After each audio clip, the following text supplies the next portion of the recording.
Good evening, everybody. Today is Tuesday, February 8th, 2022. This is the Oregon City Commission work session. This meeting is called to order. Mr. Wiley, will you please call the roll? Commissioner Denise McGriff. Present. Commissioner Rocky Smith. Here. Commissioner Adam Morrow. Here. Commissioner Frank O'Donnell. Here. And Mayor Rachel Elspeth. Here. The first item on our agenda is future agenda items. There's a link and a list of items. Is there any questions? Is there anything from City Manager Conkle on this? No, I think the only part would be, since we put this out last week, had a conversation with the mayor as well as our staff on Monday. I think we're going to be trying to utilize some of the time before meetings. Obviously, we have on here, we want to bring back the ARPA funding discussion at some point, probably in April, as well as having a discussion about goals update, where we are with the commission. So those would be two things where we're going to play with the schedule a little bit to bring some of those forward and slide them in as we have time. Either utilizing the 6 to 7 hour before commission meetings if we don't have urban renewal. Yeah, and I think our backlog is really only, right now it looks like it's only like March and April, right? Like if we use those meetings, there's some timing things of items that we'd like to try to get covered, and we don't want to have like 3 or 4 items in one night, so. Yes, correct. Yeah, I think for March, on what we were discussing, we also have the economic development strategy would be coming forward in March for the city. So I think we're just trying to find how to slide those in, because trying to put 4 of those items on one work session night is probably a little too meaty. Okay. All right, Commissioner O'Donnell. So I have an item I'd like to add to future work sessions. It's an item I think is of economic and tourist importance. I took the time to just scroll out a preliminary description of it, and I'm hoping to get it on an agenda fairly soon because it involves the economic and tourist well-being of this community. So basically what you see in front of you, and I put it in hard copy because I want it to be a matter of the record, and it's in keeping with some other things that were stated, it's a tourism and economic development proposal. So you could potentially do it at the same meeting as you just mentioned. The objective is the utilization and capacity building of river assets. And the overview, as stated, is to coordinate and commit assets such as both private and public sector, and use their websites and social media to book Oregon City and private attractions. And the private sector would receive some amount for handling bookings, much like cruise ships. So this really stems from the use of and the ability to use the John Storm Dock, which is owned by the state but administered by the city under parks. And I noted there's a number of vessels and companies that run these vessels. I'd like to expand the length of that, and I think we've had that discussion, but I don't think we've ever concluded it. I think it's essential to start bringing tourists to this city. I think the waterways are a good one. I think there's vessels that I listed here, and the private sector, of course, would be our own Oregon City Chamber of Commerce and the Downtown Oregon City Association. The public sector would be our own City of Oregon City Tourism and Economic Development and Parks. Beneficiaries of running this type of thing, for anybody who's ever taken a cruise ship, as the ship comes into port, most of the tours are pre-sold. You can go see whatever attractions you'd like to see, whether it be your museums, your historical areas. And I've listed those as beneficiaries. The beneficiaries of enhancing our tourism flow is OC lodging, dining, and touring, and land and water, including fishing on the Clackamas and Willamette, and personal watercraft rentals, historical venues, including museums and heritage residences, and Willamette Falls viewing, such as anybody's been fortunate enough to go to Niagara Falls and took the Maid of the Mist, since we advertise Willamette Falls as the Niagara Falls of the West. Maybe that's something they want to do. I think once we get it established, the first step is the use of that dock. Then the private sector is going to do most of this, and we're going to reap a specific benefit. They'll get something for handling the bookings. Again, if anybody's ever taken a cruise, you know how that works. So I'll throw it open for questions. I didn't flesh it out, but I think it needs to be administered through our tourism and economic development in conjunction with our parks. And I even put down what I thought was a first step. And maybe it'll die at the first step, but I'd like to meet with the private sector people and get their commitment. And I want to see what would it take to get approval for docking larger vessels. Questions or comments or criticisms, I'm open to all of them. So, come right back. So what exactly would the work session, are you proposing the work session as for? Well, if we can start ahead of time and have preliminary meetings with these vessel people and see what it is they want, I don't know, how difficult is it to get this approval to if I believe what I'm being told, that the Marine Board is in agreement with it, everyone's in agreement with it, Oregon City is a hesitant party. Who would care to inform me otherwise? I'd like to hear it. No, I can go back and have that discussion because I think that there were some concerns related to, I think Mr. Herman had proposed bringing down the Portland Spirit. There was a size and weight concern that that vessel exceeded the built engineered design of the commercial dock at John Storm. So, I think that's what the hang up was of the investment needed to upgrade the dock, but we would have to go back and have that conversation. I wasn't aware that all the other parties, being the state agencies, were in agreement and that Oregon City was the only one hesitant. I don't think the dock's designed for a boat that big. I think that was the concern when we had these initial discussions. And again, I'd simply say that's the information I was given. Mm-hmm. That it is capable of handling boats up to we just have to have it allowable to bring boats up to 100 feet. And I think it was up to 80 tons. And if the Marine Board is not objecting to it, actually, I want to see what is the obstacle. If in fact everybody agrees to do it except Oregon City, what are our concerns and are they valid? And if there are some modifications that need to be made, to what extent are these vessel owners willing to participate to make it possible for them to come here? I think there's economic benefits to be had. If I think of it, there's no downside as far as if we can deliver personnel here, tourists, and take advantage of all these beneficiaries that I listed. I think it's a good thing. So the question is, how do we initiate that? Do you have any thoughts on that? Not right at the moment. No, I think it'd be, if this is something that the commission would like to task staff with looking into, we will start looking into it. I'm a little leery, to have conversations. It sounds like there's a lot of information out there that I may not be privy to in terms of conversations or positions being taken related to the dock. And in fairness, if that information I was given is erroneous, let's find that out. But if it's correct, move forward on it. So I am asking, I understand how the city government works. It needs to have at least 3 of the 5 to give that direction. So I'm asking for support to at least begin the investigation from other commissions. Commissioner McGriff, did you have your hand? Yes, I did. Thank you, Mayor Lyle Smith. So first of all, I think that the concept is one that's worthy of being looked at, but again, as the city manager stated, my recollection is that when the Marine Board does approvals of different docks, they are definitely weighted for different vessels. So the dock that the Portland Spirit has right now is designed for that particular vessel and smaller.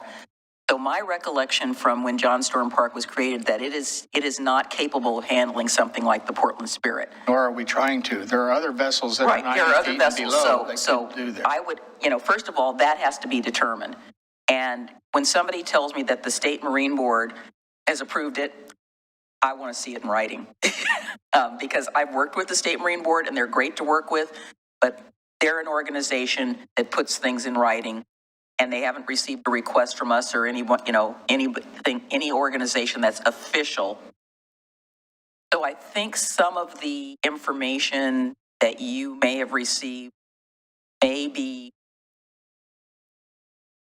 partially true. I'm not saying it's not true, but I'm saying that there needs to be more of an investigation to look into it to make sure that we have all the facts. I don't want us to be going off and suggesting we do something when we don't have all the information to begin with. But I would support your request to look into it further.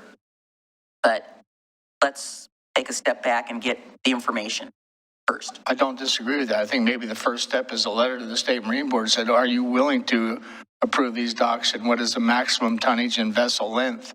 I think that's the second question. The first question is, what is the dock capable of supporting? And they would answer that same question in that response. So if I have support for that, I'd like to get it moving. I thought the conversation around this topic when it came up last summer was that there was a group trying to organize an event that had planned on a particular vessel coming to the dock. The vessel that was coming to the dock was like 4 to 5 feet longer than what the dock is allowed to have. So I absolutely know meetings took place with the Oregon Marine Board, and my understanding is they provided approval. They agreed to allow this boat that was like 4 feet longer than what would the maximum of what our dock was allowed. That was kind of their initial, yeah, we're okay with this. You can bring in a boat. I know the event happened, but I've never heard anything of up to 100 feet, or anything, more solid than that conversation. Because I remember that of trying to get the right vessel, and it was close. It was 65 feet and only boats allowed to 60 foot were allowed or something like that. So, but it definitely was not like up to 100 feet. I don't think they do carte blanche approvals, like we approve one thing and then it's approved for everything. So I think they approve something that specific time frame. I'm simply saying, let's get the definitive answer. Yeah, I certainly don't. I would support, staff making a phone call to the Marine Board, looking into it and getting more information about what next steps would be, and just generally from a city perspective, making sure we have all of our facts. As far as a work session topic, again, I'm not sure we can talk about it, I guess, as we learn. I think we need background information. We need that first answer that we've just discussed. Because if that's a true or false statement, that determines action that flows from that. And this is fairly ambitious. This involves a lot, but that's the first step. That's like the gatekeeper. If you can get through that, you can pursue the rest of it. If they simply say you have a 40-foot limit, that may be the end of the story. Right. So let's get the definitive answer. Commissioner Marl or Commissioner Smith, anything on this topic? On the boat topic? Be specific. I would support that. I would just request that someone email me the hard copy that Commissioner O'Donnell handed out. Will do. Commissioner Smith? So I support getting the answers to those questions or just knowing those. I don't know that we're getting ready for a work session yet. Right. I support all these ideas and have for a long time. I worry that as much as I support all these things and as much as we've kind of talked about them over the last 10 years back and forth, I don't think our tourism is ready for it yet. One, because they get here on a boat, they get out of the dock, they can't get anywhere. We don't have, that infrastructure figured out. And I don't think, some of those things are going to be fully dealt with in the next year. I would love that to be the case, but I think there's a lot of other questions in tourism that I don't know the answers to. And, yes, this is one of these things that I think have been on the list, but how this works into that tourism plan, because I don't know where we're at on the tourism plan right now anymore, but so I hope that this is a topic in that list still. Well, I would say in some cases, like in cruising, the ship takes care of the ground transportation. The bus is there. You get off the ship, you get on the bus. Yeah, that'd be awesome. Would I like other things? Well, I don't know. Those are downstream details that we have to get past the first hurdle. Right. Well, I guess what we're directing staff to do, if you're in agreement, is find out the specifics of the dock's capabilities and what is approved and what's not approved, because there's a lot of information floating around, none of which can be cited as this is the definitive answer. All right. Is there any other conversation on the future work session agenda items list? Yes, please. Commissioner McGriff? Yes, thank you, Mayor Lyle-Smith. So I am delighted to hear that we are going to be talking about the economic development strategy, and I would like to, at this meeting, request we had a economic development strategy committee. I want to make sure before the work session that they have met, that they have reviewed this, and they have some sort of information for us. They either like it, love it, hate it, whatever they want, or something to that effect. And I don't know whether that has been put into effect yet, but that's important to me, that I know that they have vetted it and reviewed it. I guess I don't kind of know what's going on in Oregon City, but many of the abandoned buildings that we have recognized are falling into the broken window syndrome. They have been vandalized repeatedly. It's taken a while for these owners to get and board them up. One of the buildings that was on Malala, that was not one that was been broken into, but it's actually now down to the ground and gone, unfortunately. But that is a concern of mine because we haven't moved that forward, and it's just becoming worse and worse as each week goes by with these buildings kind of sitting there. Can I interrupt you? Yes, please. Lisa, when we looked at the list on Monday, I thought abandoned buildings was on our May meeting. It's on the list, and with Chief Band's name next to it. I think it is slated to be come back to us. Does that sound correct to you? Yeah, I know it's coming back. I just am saying that we're getting there.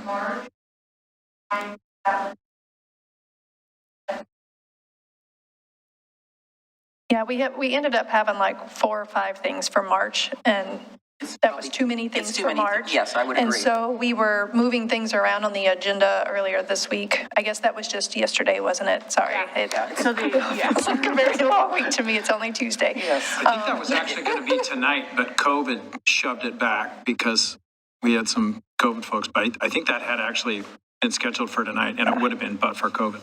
So I think we're trying to prioritize I agree. things. So I just want you to know, it's not forgotten. No, I know it list. hasn't. Yeah. What's kind of going on in, my brain, it's like, okay, this is, and you're right. 4 things is, matter of fact, 3 things might be too much, but those are. It's been pushed to April 6th. Yeah, so it's okay, but I'm just saying I've been aware that we've been having problems with those buildings that were at least initially identified and some others. So that's all I just wanted to say, but I just wanted to let you guys know that, unfortunately, they're still getting targeted. So as we come into the final months of this initial first fiscal year, we've had a lot of things we've been juggling in this fiscal year, first year of the biennium. I'm wondering if at some point in the next few months, when we have a gap on our calendar, that we look at our whole list and maybe have a revisit of what actually some of these tasks are. Some of these have been on here for a long time, and maybe we should, have a manageable list versus this list that's just there's a few things on there that we could probably take off and clean up, but just a suggestion. There's one more thing. We had talked initially, and since this is on our agenda, I'll just bring it up now, just to get it on the list, is that we need to schedule another work session with the city of West Linn. I know that they're interested in talking with us further about item number 1 under discussion items. And I had that information from their commission president and then my liaison that I work with on this particular project. So I want to make sure that doesn't get forgotten. Item 1 on tonight's agenda, not I item 1 didn't, and on but I was just saying Okay. We had talked I know about. all 3 of us went and looked at the list. I was like, is she talking about abandoned buildings again? No, you're talking about the I'm talking about, I said under discussion items number Yes. 1 that I want to say, make sure that we can get a work session scheduled with them. They want to have a continued conversation about discussion item number 1 with us. That's being led by our staff. So I'm just putting that out there before we get to that, because that would be a future work session with them.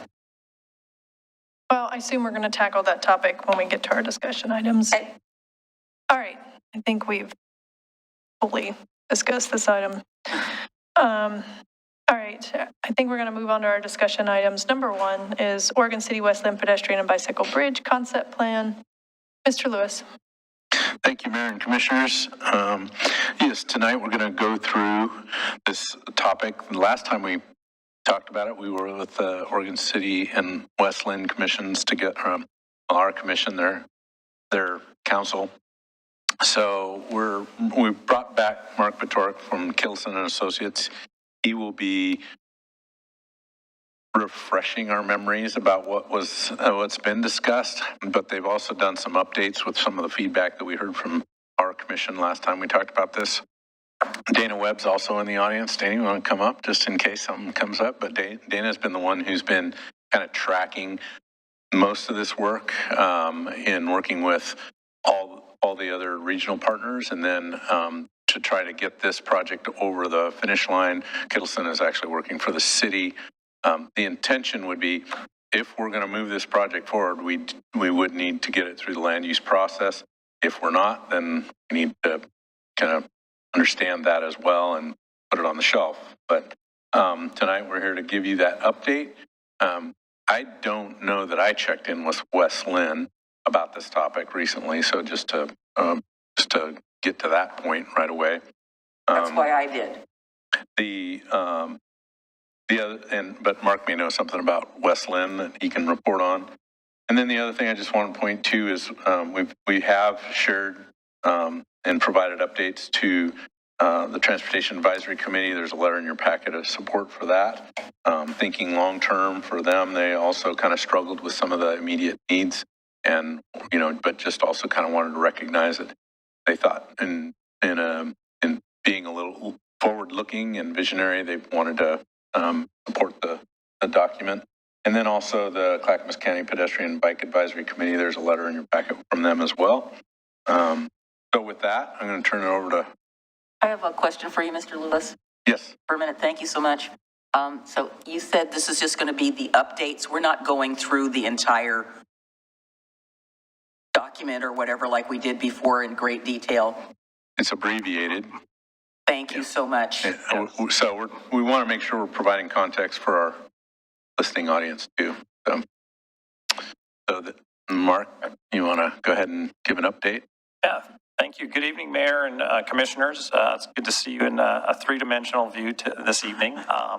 As Mr. Lewis mentioned, I'm going to provide a brief update to kind of tee this up for potential next steps here in Oregon City, as well as in West Linn, and I'll bring it up to date on West Linn, but they're in the same kind of sequence as you guys are with a work session coming up and moving forward on that. So tonight, agenda's on the screen. We'll work through this fairly quickly. We've got about a dozen slides just to bring the group up to speed, and then we can have any discussion following that.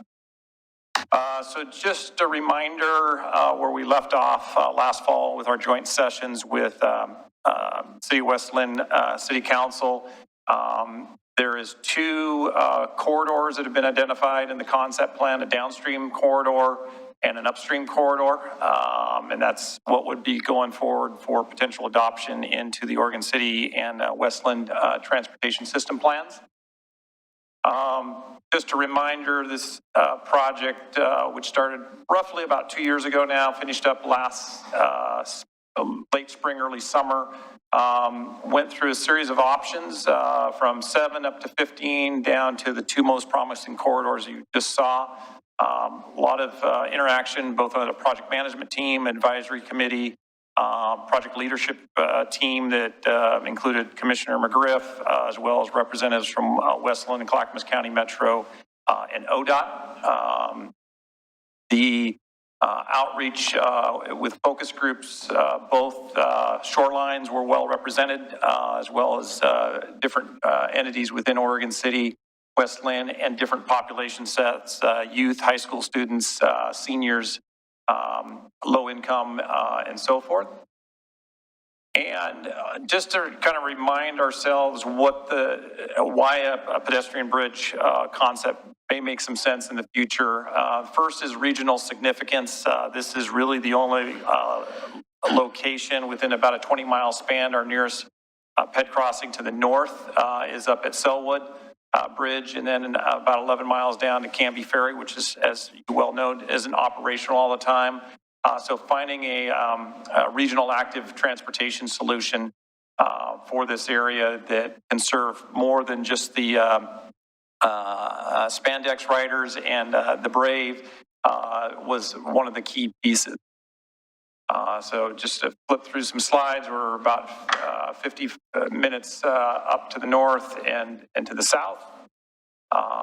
And then as far as what are the challenges of the existing arch bridge, we went through these a lot last year. It's not really only suitable for the highly confident when you look at it from a bicycling standpoint. It does have ADA challenges currently. Obviously, the bridge was built way before the ADA Act was passed. And then it also limits the potential for active transportation options, scooters and so forth in its current condition.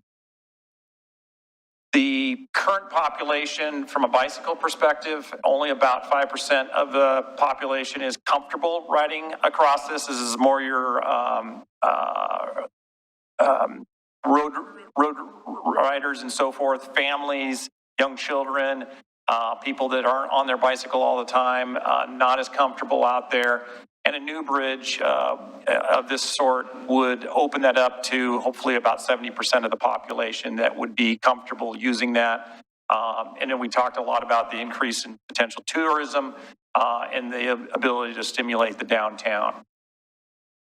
And as we talked, I think last fall, there's a lot of other things coming in when we talked about new mobility and the ability to access different parts of the community. So taking those into account, the existing system doesn't really support in a well manner. So the advisory committee and the leadership team laid out in the document kind of 5 steps to go forward. That first step is what we're here to at least discuss tonight, is the adoption of the concept plan into the transportation system plan of both Oregon City and West Linn, assuming those actions would take forward and come with a positive outcome. The next step would be taking it to regional approvals, which would be with Clackamas County, Metro, and potentially ODOT, and then work through steps of environmental review if funding was identified going forward. With that, we'd identify a ultimate crossing, but be it to the north or to the south or upstream or downstream. And then design and construction, assuming you made it through all those steps. So that would be a long journey, but this sets the baseline to go forward. So what does adopting the concept plan do? And I think this is probably the most important to the commission. It really does 5 things. It provides both the city and the partnering agencies the ability to seek federal funding. So a lot of the federal funding that became available through the latest infrastructure bill, there's a number of grants. Some of those are very specific to active transportation. So at least it opens those doors by having that adopted into your plan to seek that. Second, it establishes a community's desire to see this in the long term, and the long term could be 20, 30, 40 years out, but it establishes that desire. It defines the specific corridors to be evaluated in the future, and it provides some certainty for integration of upcoming projects. Most importantly, the 99 shared use path that the city will be embarking on later this year. It allows that to have some certainty on what it should plan for or not plan for going forward.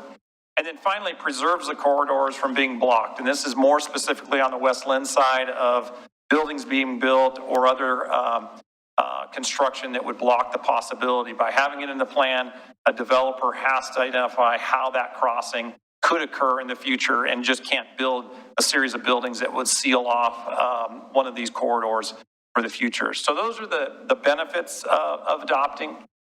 On the kind of the corollary to that is, what does it not do? It doesn't, through adoption, amend the city's existing system development charges. It would not amend the city's capital improvement plan of near-term projects. And it wouldn't create near-term funding obligations, and it wouldn't prioritize these projects or this project over projects that are already in the queue. Your transportation system plan has a list of projects likely to be funded in the 20-year time frame and a list of projects unlikely to be funded in the 20-year time frame, which goes to phase 2 and phase 3 long-term projects. This project would be housed in that unless the commission said, no, we want to move it up in priority. So it would be there as a placeholder, but not seen for funding in the next 20 years. So with that, West Linn, as I mentioned earlier, they are in the process. I've been talking with staff the last month or two. They are setting up their work session. The goal is to have a similar work session with them in March, and then with adoption processes going forward in the later spring and summer. That's the latest there. Maybe Commissioner McGriff can give us an update from that.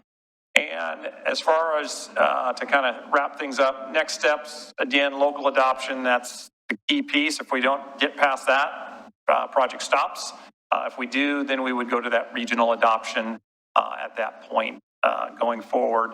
And how that may look, talking with staff here at Oregon City, if commissions determines this process makes sense to go forward, likely a joint planning commission, city council discussion in April, 35-day notice to DLCD for a comp plan amendment, then would go forward with planning commission in June and city commission likely in July, assuming things proceed on a normal path of adoption. And that would parallel very much, at least as of last week, what West Linn staff is talking about. So with that, I'll open it up to questions or comments and turn it back to staff or to the mayor. All right, thank you. What was your first name again? Mark? Mark Utor. Okay. Yep. Any comments or questions? Commissioner McGriff, or Commissioner Smith? You stated Westland staff. Because by my memory, the last meeting, the commission wasn't moving forward on this on the Westland side, and it didn't feel like we were either. So that seems like what's being stated here is not where we were at the last time we met, in my memory. So is it staff that's doing this, or is it the commission? Because the commission's not there yet on Westland side at all. And so implying that, I think, sets us up to, move something forward that we haven't even said that yet. Yeah, so I think that's slippery language. So the last meeting we had on this subject was a joint meeting with West Linn and Oregon City. And at the end of the meeting, there was a discussion about what do we do? And it was a informal work session between the two agencies. And so the decision was that we would come back at our separate organizations and make a determination on whether Oregon City wants to move forward, and then West Lynn's going to go discuss and make a decision if they want to move forward with amending the transportation system plan to add this project. Right, but that's coming up, right? That work session. That's what we're doing. That's this one. Right now, is trying to get guidance whether City Commission, acting as its own entity, not in a joint meeting with West Linn, wants to pursue this or not. The slides just show that West Linn is not going to have their meeting until March. Is that correct? As of last week, staff indicated that's when they would have their work session, was March. I don't know why that matters. Both cities are dealing with scheduling and work sessions and meetings. The same as we are. So it's on their March agenda. It's made it on our February. Is there? Originally, we were directed to bring it back in January, and then that was pushed because there were other priorities. So we're bringing this back as we discussed. Have more, Commissioner? Not really. Okay. All right. I guess I'll say, I do have one question. So your slide that shows steps 1 through 5, I'm wondering, that was steps 1 through 5 for realizing an actual bridge, an actual constructed bridge. What is if you had to throw a dart at the wall, what's the timeline that you think the estimate for steps 1 through 5? 30 years? I mean, is that what we're talking about? Well, let's say the optimistic, let's say you adopted this into your PSP as well as West Linn, and we got there. Theoretically, next fall, you could apply for a grant. And let's say you want a infra grant through the feds. That money could be available next year. If you went through environmental and design and construction, theoretically, you could have a bridge on the ground 6 years. Now that's optimistic. Everything lines up. From there on, it's really, the funding is the driver. So whenever that money comes along to do environmental, that will set things in motion, and then the funding to construct it would be the next piece. So funding is going to drive everything on this process. Okay. And the 2 corridors, when would the activities take place to look at alternatives within those 2 corridors? Is that for the is that during the environmental review? That would be in the environmental, where you would go in a lot more detail analysis in those 2 corridors as identified. And at that, you would come back with a recommendation, and again, City Commission and City Council would have to weigh in on that and adopt the preferred corridor at that point. And that would be both Oregon City and West Linn would need to agree on the same corridor. Yes. Is there an outreach component? I assume so, but just checking on the environmental review, or is that truly like a NEPA environmental or an environmental review that's a closed door analysis kind of thing? Well, it is a NEPA process, but there is a public outreach process that would have to go through that. So be similar to the concept planning process, but a lot more detail and a lot more studies, but there would be public meetings, advisory committees, et cetera, as you go through that process. So I guess I'm asking some of these questions just to try to clarify for everybody kind of the process and all of the hurdles that are yet to come. It looks very simple of steps 1 through 5, but there's a lot more to it. I mean, this truly is the first gate. And if I could compare this to the I-205 project we're talking about, of just trying to open the gate, of getting something, there's a lot of times you just have to get something on the list in order to move it along. If it doesn't even get on the list, it could be 40 years before funding is identified, but you're definitely not going to get there if it's not on the list. So we can have reservations about the individual corridor placement because none of that's worked out. We could have reservations about how it's all going to work together, or dreaming up $30 million in funding or something like that. Like, we can have all of that, which I think is valid at this point. We just have to understand that this truly is conceptual. This is us saying this would be a nice amenity to have in Oregon City and connecting Oregon City and West Linn. And we may or may not actually ever build it, but we definitely won't build it if it doesn't get on the list. So this is truly just gate 1. So with that, I'll stop, and I do support this because I've biked the Arch Bridge. I don't care to do it. I think there's a lot of people, I'm in that group, that I don't think it's safe from an ADA perspective. I mean, I just think our cities would be better off if I looked 40 years in the future and we had a connection, envisioning of what our downtown connected to what West Linn wants to do in their area, and seeing that vision. I'm willing to pass this gate in order to try to see the vision for the future for this city. Commissioner Smith. So I believe all the points that you just stated are right, and I agree with them. I think my only issue is that, and I don't even mind it being put on the list. I guess I'm concerned at the fact that if we put it on the list, it means that that's somewhat of a priority to us. There's a lot of things that we don't have on the list yet, and that are probably equally valid.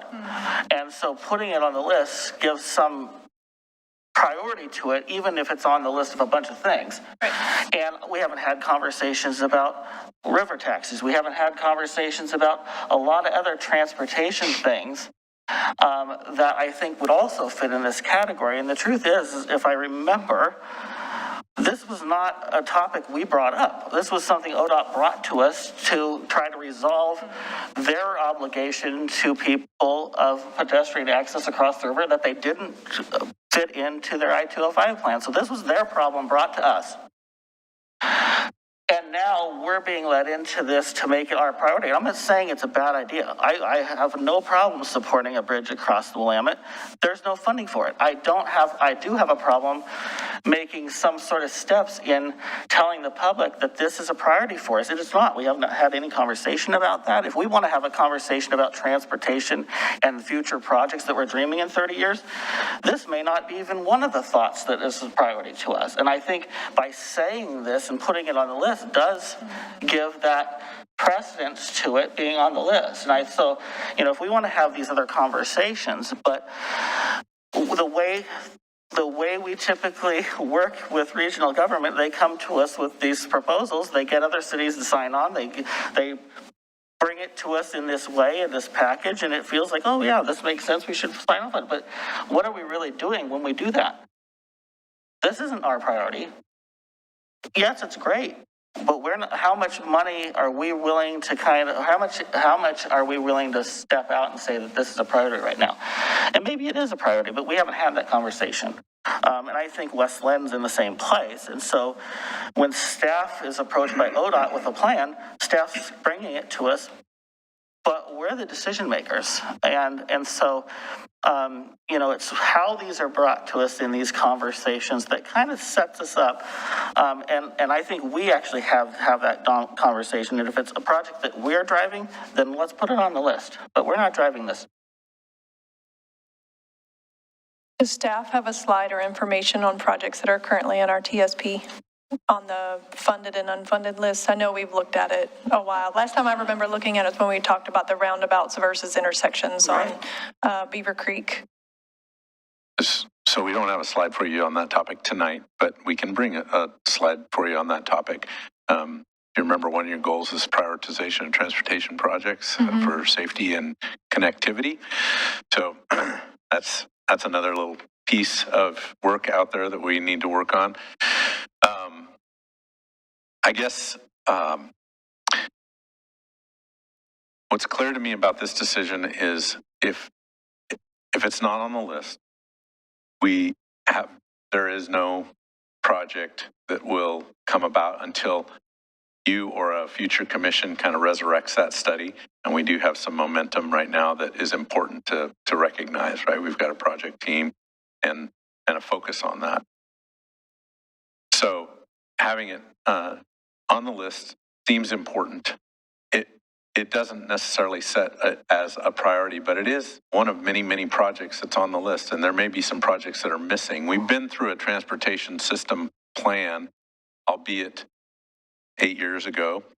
But that was a pretty comprehensive look at the kind of transportation projects that we wanted to have as our list. And really, if there had been a big project like this, I think it would have ended up on the list, even though it would have taken our project need, from, I'm getting my water and my transportation numbers, but it would have would have been a much larger list. The other point that I want to make is this is our decision, the city of Oregon City's decision, your decision, and the city of West Lynn's decision. If those two cities together decide they don't want it on the list, those other partner agencies, as far as I understand, are not. It has to end up in our TSP first before they would make a decision to support it. So, the one thing is this is one of those local decisions that you have to make, and I think it's an important one. I do think having it on the list it opens the door for something to happen. Not having it on the list, I think, slams that door closed. Thank you, Mr. Lewis. I'll wait for others. Commissioner McGriff. Now, I just want to say that I support the concept generally. I am uncomfortable with moving ahead with the schedule that was presented. I don't think we're there yet. I would like to have a work session with the City of West Lynn's council so that we can have, to have some sort of agreement. We, again, yes, Tony correctly stated, we both left that meeting saying, yeah, let's talk about it some more, and then we kind of didn't really talk about it some more. We've been mashing it around in our heads, and I respect the letters that we received, but I'm not comfortable with moving forward without having a final conversation with them about this particular topic, and that's where I'm landing. What I'm concerned about is that, Mark, you made the statement is that, yes, well, you can apply for this federal funding. Well, why are we applying for it? This is not something we initiated. Right. To get it, in our TSPs, I understand that it's the first step. I understand that there's a future funding down in the future. But I don't think that I don't think that we need to abide by this particular schedule. If we push this a few months to find a date where we can meet with West Linn, the world as we know it is not going to end.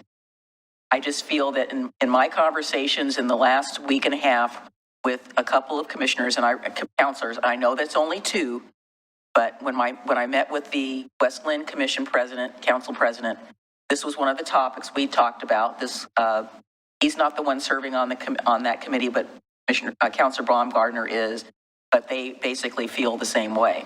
And I think there's just some additional unanswered questions that both jurisdictions have that we haven't really gotten to, as alluded to by Commissioner Smith.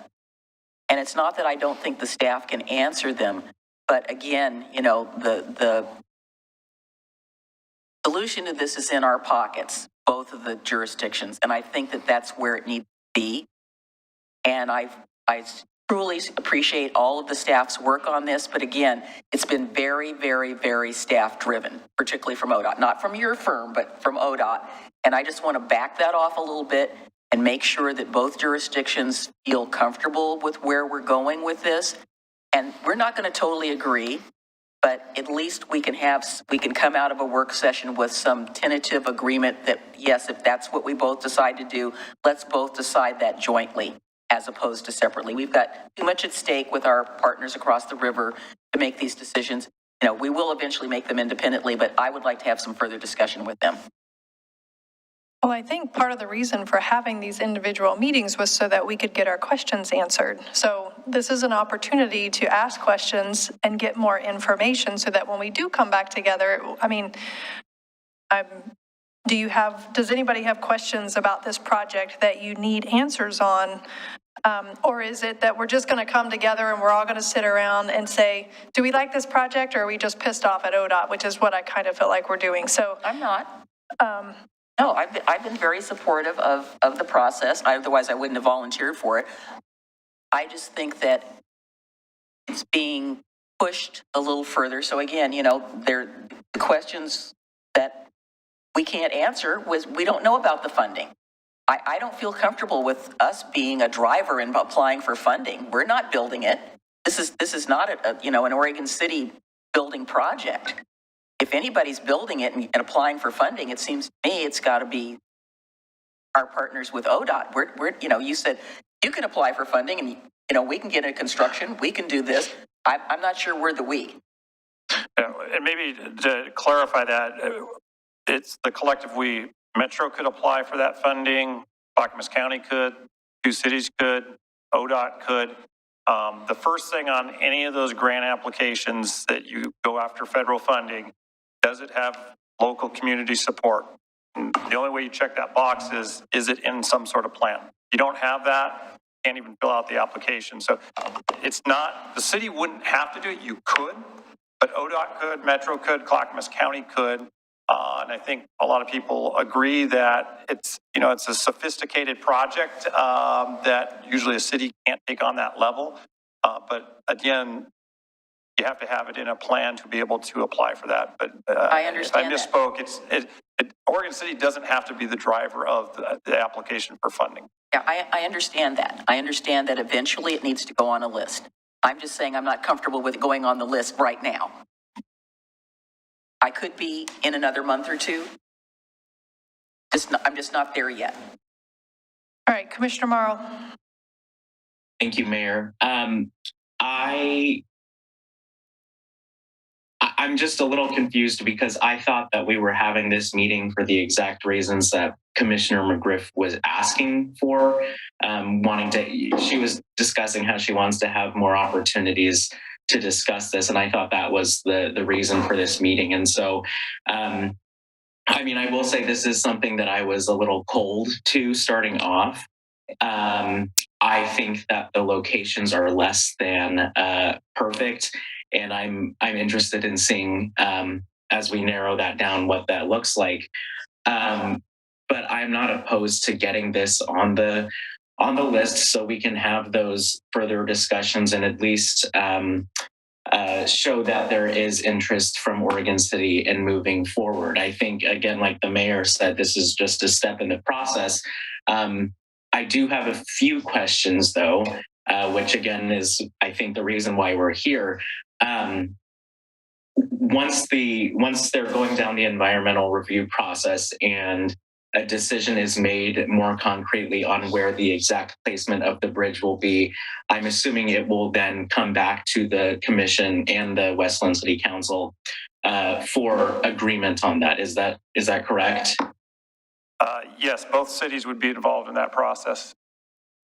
What would the confirmation process of that be? Because when you say involvement, I want to make sure that there's an opportunity for both cities to say, yes, we agree on this specific spot. Yeah, so the next step of that process, both the refinement and environmental review, there's a few paths that the agencies could agree to go down. You could go a straight NEPA path. You could go a concept development path. And you could also theoretically do a privately funded path. So depending on which one of those goes down, how the city's decision process works within that would need to be driven. I think probably the first and foremost fundamental piece is when and if funding is applied for, whoever that entity is, let's say it's Clackamas County, just for argument's sake, they're going to look to the two cities because at the end of the day, there's permitting that needs to occur on both sides. And to answer Commissioner Morrow's final question, there's local permits that would need to be established that Oregon City would need to issue. So you in essence have that ultimate hammer on a project going forward. But I can't answer exactly where you'd be in the process because there's a few different paths that environmental process could take. Okay, I appreciate that because that does give me some hesitation. I understand that this is a very convoluted process, but I know that when we had initial conversations about this, both of the proposed crossings, the upstream and the downstream, had concerns on both sides from various commissioners and councilors. And so I just want to make sure that we have a robust process in place for further engagement down the road. And then the other one, you addressed this a little bit earlier, and I appreciate Commissioner McGriff bringing up the issue of funding and application for grants, because I want the public who's watching to be clear that we're not committing any dollars to anything. And if we put this on the list, we're simply saying that there's an interest and we can look further into this, and it gives us the ability to apply for certain grants and letters of interest. So I just wanted to make that clear as well, and I appreciate it. Thank you. So if I could follow up on what Commissioner Morrow was talking, I'm wondering, it almost seems like some of our options would be that both cities would do a resolution in order, or something like that, in order to kind of codify their decision. Is that what we're headed? What would be? I think where we're heading is that we would bring back a resolution from the commission directing staff to submit a legislative land use file to potentially amend the TSP to add this project. Sure. And then we would start that land use process. And it would go to the planning commission. We'd go through our legislative hearing process. A recommendation would come to the city commission. You know, if theoretically this could derail at planning commission, right? And so, Sure, but. I don't think we're committing to it. I think we're committing to start the adoption process to do the review.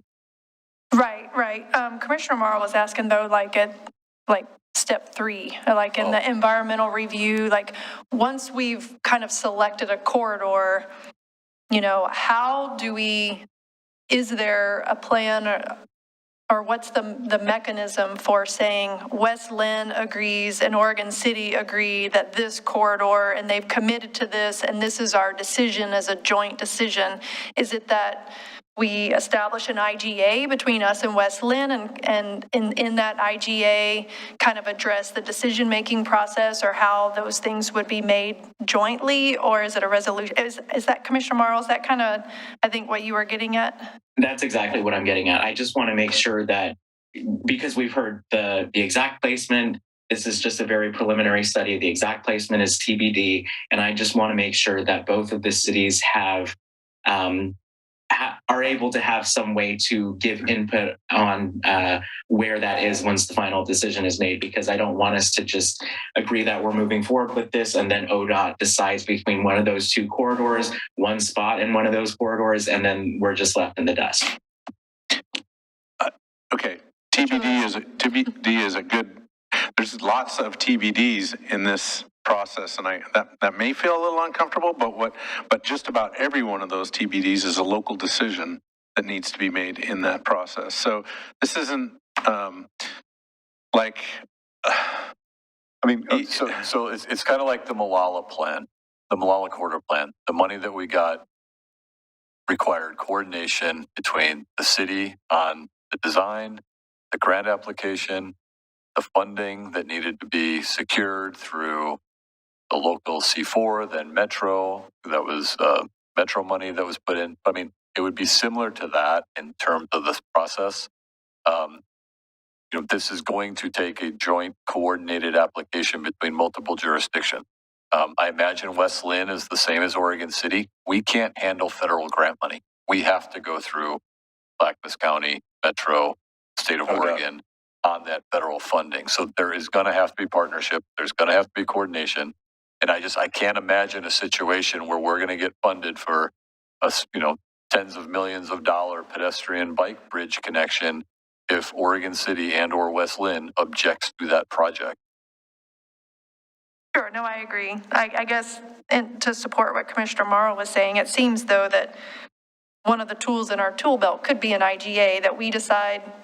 I mean, we could optionally, we can do an IGA at any time. So we could come together and say, we want to feel more comfortable with the decision-making associated with this and the steps that are being taken. Therefore, we're going to draw up and pose to West Linn, hey, why don't we codify in an IGA kind of what that decision-making is going to be to kind of make sure that we're all on the same page.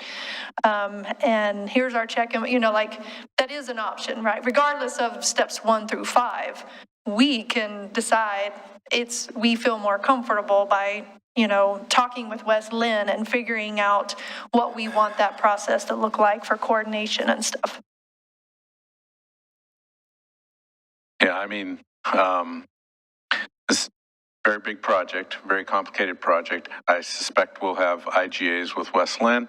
And when is the appropriate time for those? Well, all of that wouldn't happen until after you have kind of agreement that you wanted on the list.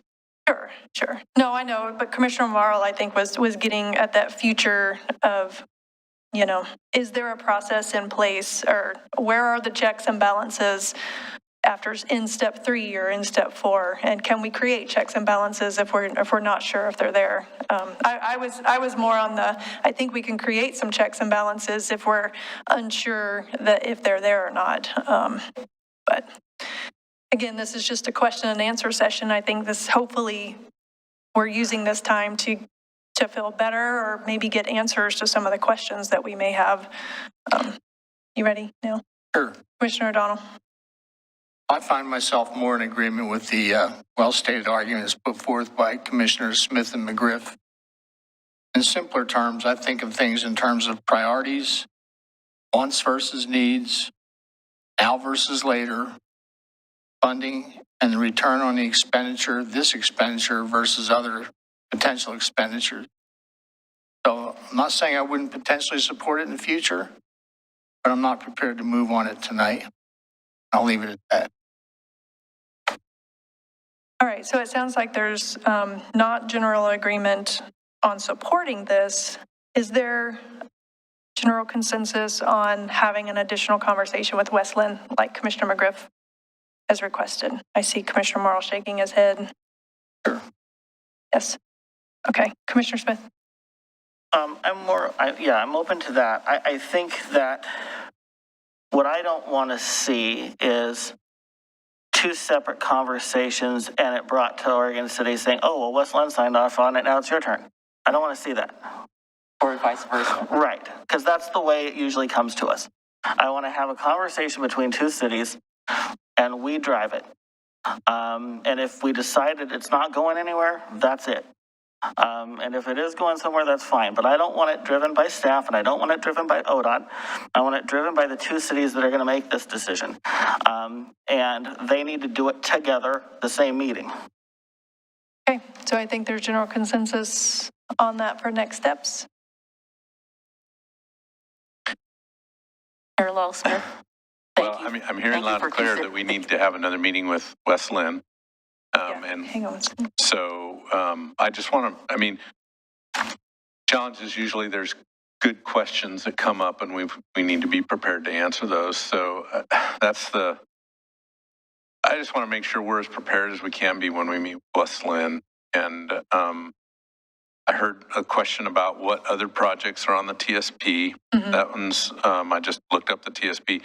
There's a lot of projects there, right? So I don't know, we can provide a list of that, or we can give you, the categories of numbers that we provided. Beyond that, I'm not sure, how we can, do you want staff to facilitate the conversation beyond just scheduling the meeting? We've got the team under contract to help be here as a resource. So we need to be resources and useful ones. So help me understand what that is, what that looks like. Well, I guess maybe try to respond to your question, Louis. Where my discomfort comes in, not so much from the project, it comes from the standpoint that I feel like would be making not a decision, because we're not in decision mode tonight, but I would be making a recommendation in a vacuum.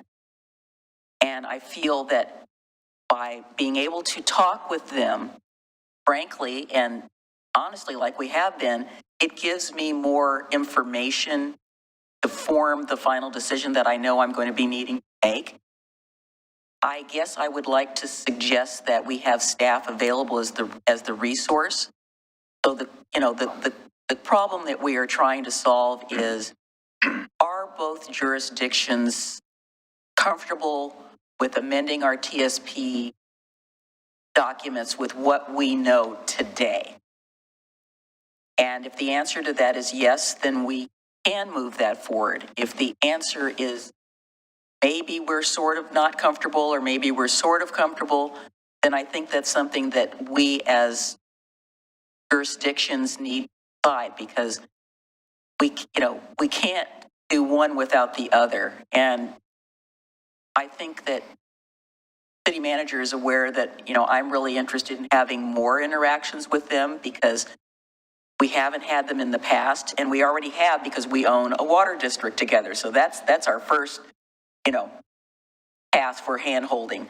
But we have many other things in addition to this project that we should be working closer with them and their electeds on how things roll out. Because let's face it, we're past the point of something happens on our side, it definitely affects them and vice versa. So that's really where I'm coming from, is kind of in a spirit of cooperation and understanding where they're coming from.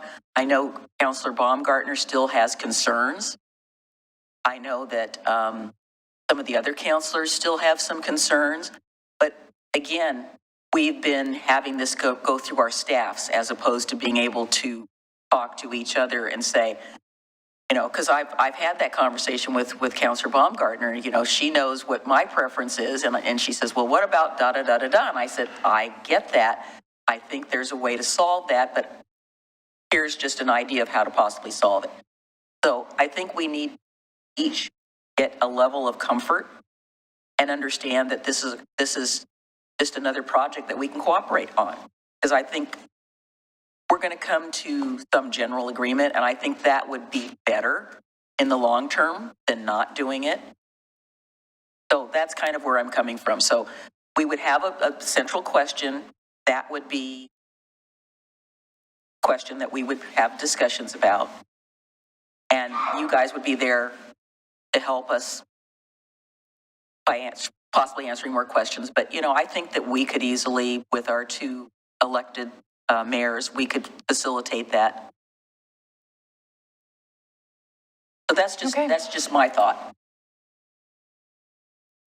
And what I think is going to happen is we're going to have the same conversation we did last time where both commissions says we're not ready to move forward, which means we're not ready to move forward. And I don't know, period. I think that's, you know, until something changes. I think that's where we're at. And so I really don't want to sit through another meeting where we basically say the same thing. I think the flat out truth is that both commissions aren't ready to move forward. Staff is. That's it. I'm sorry, that's just not accurate in any way. We had a joint meeting with West Linn, and we were directed to bring this back to Oregon City and West but they Linn. weren't ready. The commission was very clear that they had major reservations and weren't ready to really commit to that yet. But that's what we're doing. And if we're not ready, that's fine. But somebody had to make that decision. Let's see what happens at the next meeting. There wasn't the ability to make that decision with West Linn and Oregon City sitting in the room together at a work session. Right. There were no more questions, and the decision was made, how do we move forward? And the direction to each staff for each organization was bring this back in a couple of months to the commissions or the council so that they can make their own decision for their best interest of their organization on how to move forward. We're not driving this. I won't bring this back. I won't. I will table it until the commission wants to have that discussion. I'm fine with that. We were asked to bring it back in January. We pushed it because of I get that. what was happening. We're not pushing that. I think we had, I'm not debating that. I think the direction was the wrong direction that we gave. And so now we're giving another direction. Well, and it sounds like from Commissioner McGriff that the West Linn counselors maybe have some questions. I hope that they have a list of questions and that their work session, that they have a chance to ask questions like we've had here, and that hopefully they get some more answers. We can request, I don't think we won't have a joint session before they have their meeting in March because it's too difficult to get us all together. So, you know, we'll just try to have the joint session where we all come together. Sounds like we don't need a presentation. It's meant to be electeds discussing. And I think there's general consensus to have that joint meeting with West Linn. Let's let them have if their work session is scheduled in March, come back together. Yeah, I have no idea what the outcome will be. I don't either. But I certainly hope, though, that if you have questions that you need specific answers to, not just general conversation, but if you have something that you need an answer to or want more information on, like what projects are in the TSP, stuff like that. When was the last time our TSP was updated? Stuff like that. Those are simple questions that we can get answers on. Mark, do you know when that's scheduled? They don't have it penciled at this point, but that's the objective, is to have it in March. In March, okay. Yep. Okay.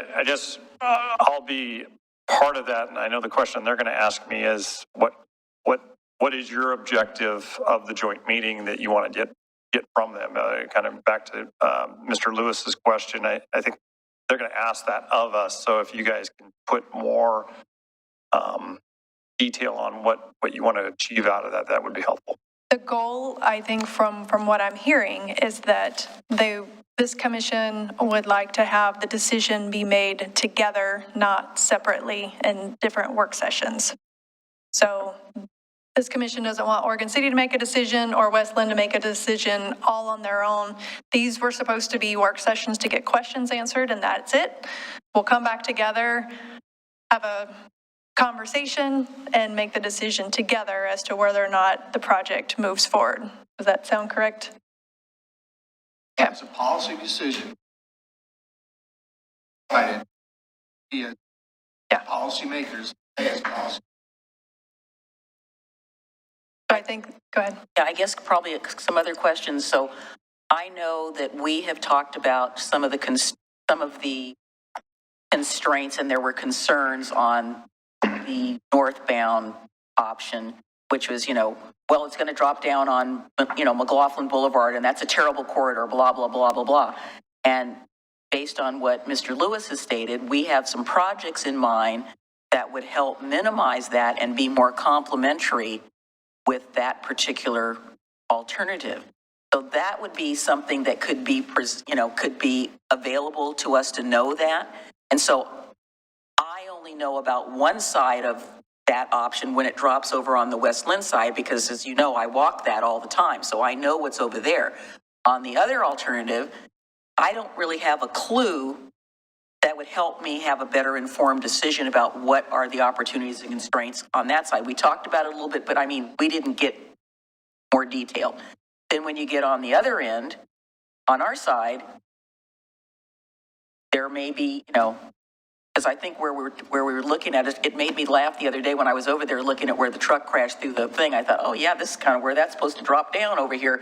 And I kind of did the eyeball down to that big wide green swath. And I thought, okay, yeah, that's right in here. And that made me, I'm standing there looking at it, made me think more about it. I said, okay, well, what are the specifics that would be, because we talked about it at a very high level, but I don't know what projects on the West Linn side that are in their TSP that might alleviate some of their concerns versus our concerns. We didn't get into that level of detail. And so I do know some of our projects because obviously it's Oregon City, but there were concerns about, well, it's going to go by this person's house. Well, yeah, I get that. But what I'm trying to look at is the bigger picture in terms of making a final decision about, yeah, we're going to do this. We're going to put it on a list. I think that there are opportunities that maybe we haven't talked about with each other, because basically what got talked about was, oh, we can't do that because of, we did the can't thing. And I would like to be more positive with well, what could we do? We know that we're going to have improvements on 99E, McLaughlin Boulevard, 10th Street to not 10th Street, 10th Street over to 6th. That would provide some more pedestrian amenities. How does that look? How does that work? How does it work? Excuse me. That informs me further, which is kind of why I was really pushing for that, because I knew that, but I couldn't resolve that same sort of conversation on their side because I haven't talked to them about it. It's not going to be perfect. I know that. So it's going to be sort of a give and take. I get that. And I'm willing to do that. I'm willing to consider that for sure. Because no side is perfect. Otherwise, we would have already approved it, right? That's exactly. A lot more work to be done. Yes. If we found the perfect location, we would not be having this conversation. Exactly. All right, so it sounds like maybe if you have any detailed questions for staff regarding the alignments and where they're ending and stuff, it would be good if you could talk to them in advance. Thanks, Dana. Thanks, Mark, for coming. I appreciate it. Thank you. Have a good night. All right, our next discussion item is water CIP implementation post-election 2021.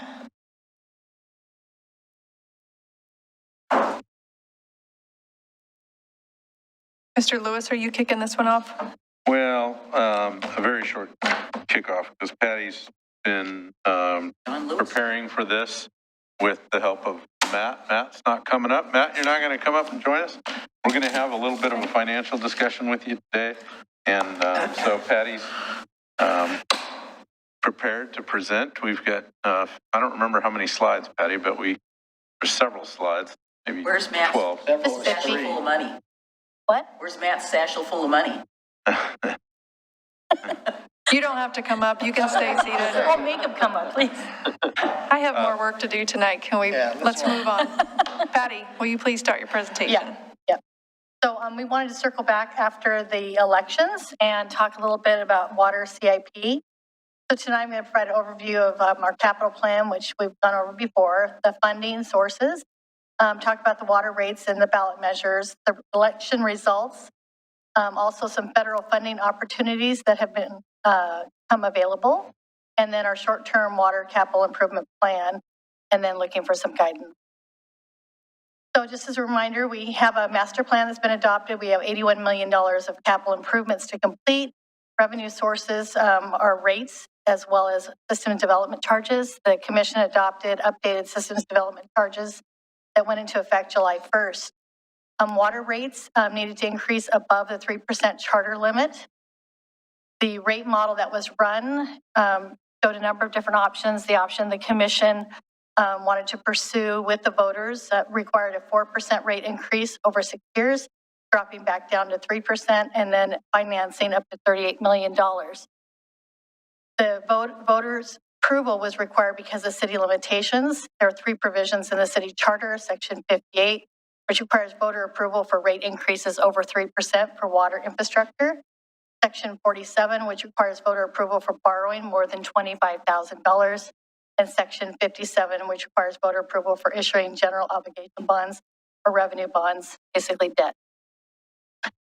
The election was held on November 2nd. Ballot measure 3-567 authorizes the city to borrow funds for water system improvements. That did pass. The second measure, 3578, authorizes, or we requested to authorize for a water rate increase above the 3% annual charter limit. That was not passed. So what we do know is we can borrow up to $38 million. The provisions that were outlined in the explanatory statement provided for a 20 to 30-year period to pay back the debt. They need to be applied towards water systems and be paid back by revenues. And then we had a provision in there that we can offer up our pledge of full faith credit to improve our term.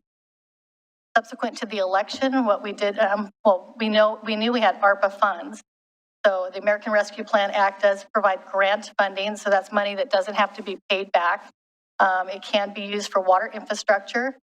There's some provisions in terms of spending timelines that I've outlined there. The city of Oregon City is receiving $8.3 million. Of that, $5.6 million has been budgeted towards water. What we did find out after the election was that our application for WIFIA funding, which is the Water Infrastructure Finance and Innovation Act, was accepted. That's a competitive process, so that was great. What that means for us is that we can apply for loans. So unlike the grant, we have to pay this back. The minimum project size is $20 million. The loan covers 49% of that. We have to come up with 51%. What was good news to us is we actually inquired about being able to use ARPA dollars that can be used as part of our matching funds. And one of the things when we're looking into the details that makes this favorable is that they have flexible payment plans that can play with revenues, and Matt can answer a lot of these questions. The loan repayment, it can be up to 35 years, but because our ballot measure was up to 30, that's what we'd be looking for. And then the deferred payment was most attractive because our rate revenues are limited since our rates can only increase 3% a year. They don't require us to start paying back the loan until 5 years after we finish the project, which is awesome. Quick question. Does interest accumulate during those 5 years? Matt, you'll have to answer that. I sat in on some trainings. I think the interest doesn't accrue until we start pulling the money. Yeah, generally it's like a construction loan where you are paying interest on the drawdowns, and then at the end you amortize the amount of the full loan. So yeah, I would expect that we would be paying interest during that time. During the first 5 years, if we don't draw, we're still paying interest on the award? No, we only pay interest on what we've drawn down. Okay, got it. So the WIFIA package that we put together is a $24 million worth of improvements. There's some Scada improvements that would improve our cybersecurity for our water system. There's water repairs and replacements and underlying water line replacement items. What I did is in the master plan, there's first 5 years that are identified. I took all of those projects and submitted it as part of the package. And then the next piece was the Henry C. transmission main. So that's improving our transmission to the upper zone. And then the Fairway Downs pump station, we're trying to get that replaced and upgraded. And then reservoir rehabilitation, as you may not know it, but that's a huge ticket item that keeps being put off because they're millions of dollars. So that's something that we're trying to add into this package. The deadline for applying for the loan is a year after our notification, so that's in October 2022. So how much of the apple can we bite off? So we have $81 million worth of work. I just threw in the master plan as it shows right now is asking for $41 million to be complete in the first 5 years. We can't do that. But we do know that we can borrow, but it's limited to, being able to make those debt payments. And we know that with the WIFIA packaging, we have to have a minimum $20 million, but we also have to be able to deliver the work and provide our matching funds. So that's when we went to Matt and his team asking the question, can we swing a WIFIA package? So that's making the debt payments as well as our matching. So what we did is we looked at assuming that we're going to deliver all the projects that are in our current budget, that's already assumed and budgeted, and then adding on these WIFIA projects. So basically that would become our capital program for the next 5, 6, 7 years. And then they completed a financial analysis. And Matt, maybe you can talk to this. Sure. Essentially, what we did in the finance staff was do a higher level analysis, higher level than what FCS did when they presented the study to the commission in 2019. And that was the basis for going out to the voters for approval. But so we took a sort of a higher level approach and looked at basically on a cash flow basis. Can we do what we need to do on the project list and add the projects that we have submitted for we would submit for WIFIA funding. And so a little bit to Commissioner O'Donnell's question, we did WIFIA funding. There's a lot of moving parts because with different pieces of funding, we have some deadlines on ARPA when we have to encumber that and spend it. One of my values is that we push off the debt as far out as we can, so we're not paying interest on, unnecessary drawdowns. But then we also have the city's, rate dollars and SDC dollars that we can, and those come in over time. We've got a little bit of a, reserve, an appropriate reserve, but we're working within the 3% charter limitation, and that's essentially what we felt tasked to do. So this slide here is really just a high level summary of the total project. The minimum was $20 million. That's what WIFIA they want to see that much as a minimum, but what's proposed here is 25 million. ARPA is already essentially fixed, although the commission heard an ARPA report last month about some discretionary money that we have that could go either way, whether it's additional to the water projects or not. And then the city match, that percentage is actually between rates and SDCs. And there's a lot of variables in this. Just keep in mind that SDCs don't always come in at a prescribed schedule. So we made some assumptions on what I feel is a conservative amount. And then finally, the WIFIA loan amount of almost 12 million. So that's kind of the high level breakdown of how the projects will be funded. All right, so one of our challenges is Thimble Creek concept area. I think we've talked about this. Our whole upper zone struggles in terms of providing service right now. And so with growth just knocking at our door in that area, we have a number of improvements that need to be made. And the package that we put forward for the WIFIA that we're proposing focuses on trying to get service out to this area. But the improvements that we'd be looking to make to provide service, and I don't have does this work as a pointer? Yeah. There we go. Well, it doesn't. Anyway, there's the transmission main improvements, basically down Malala, the pump station improvements. Those have to be made to be able to get service. And we have had a workshop to look at, can we provide service to the area without the reservoir? I think that's something that we had originally packed in our WIFIA package. They declined that. And that's millions of dollars. So what we've come up with is we're able to provide service with a positive pressure pump station. And then the future plan would still be to provide the added storage with a new reservoir. But for right now, the funding package that we presented tonight does not include that. So, we're still looking to get that funded. We want to pursue, we have money in the budget to pursue lease property acquisition, but that's a piece out there that for the full service for that area, we still need to build. So what do we do in the interim? We've had development come and go. We actually have some developers that have been pretty anxious and interested in developing the area, whether or not it follows through or not sure. But their interest is in developing housing. So we're kind of in this race. So if we build our infrastructure before they come in and develop their subdivisions, we don't have an issue.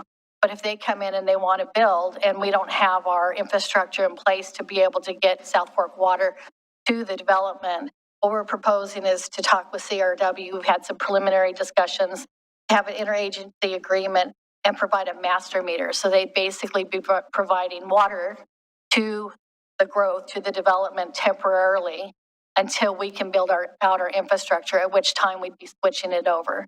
They'd be our customers. So we'd just be basically buying the water from South Fork for a short term. So we're looking for guidance from the commission tonight is WIFIA financing. Should the city pursue WIFIA loan as outlined for the water system improvements? And then 2, Thimble Creek interim service plan. Should the city pursue an IGA with CRW for interim water supply via master meter for the Thimble Creek concept plan area? Okay.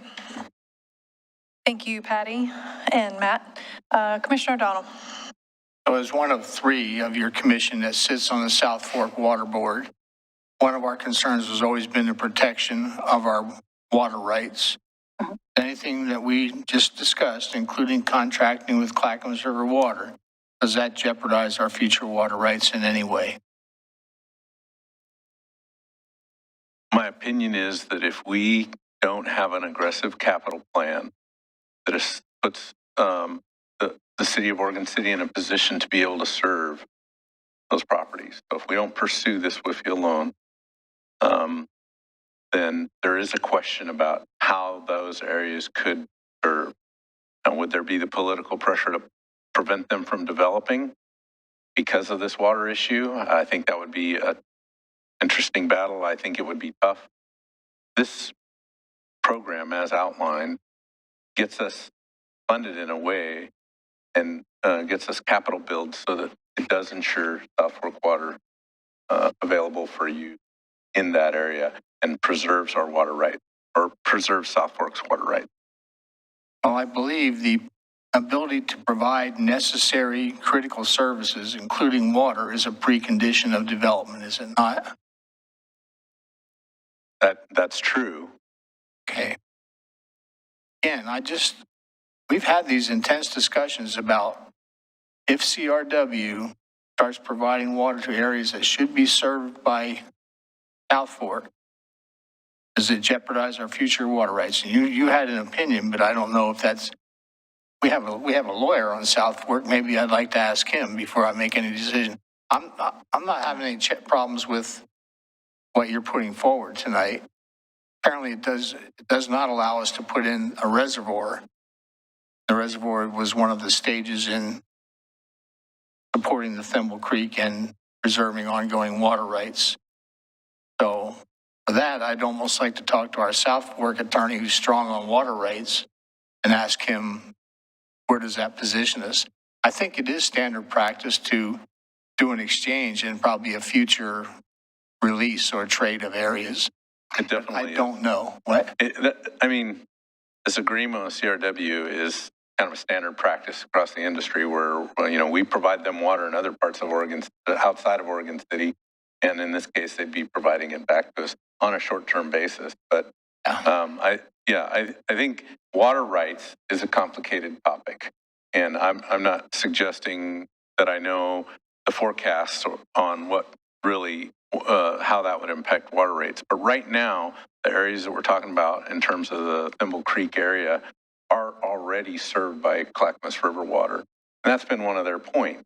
But our point is, well, yes, but as we grow as a city, that area will be, and those areas are also provided with South Fork water today. But that could change, right? Clackamas River Water has made some capital improvements, investments in their distribution system that make them a water provider in our urban growth boundary that would receive water from their facility. Now, we think the agreement piece on the interim basis is a pretty straightforward agreement.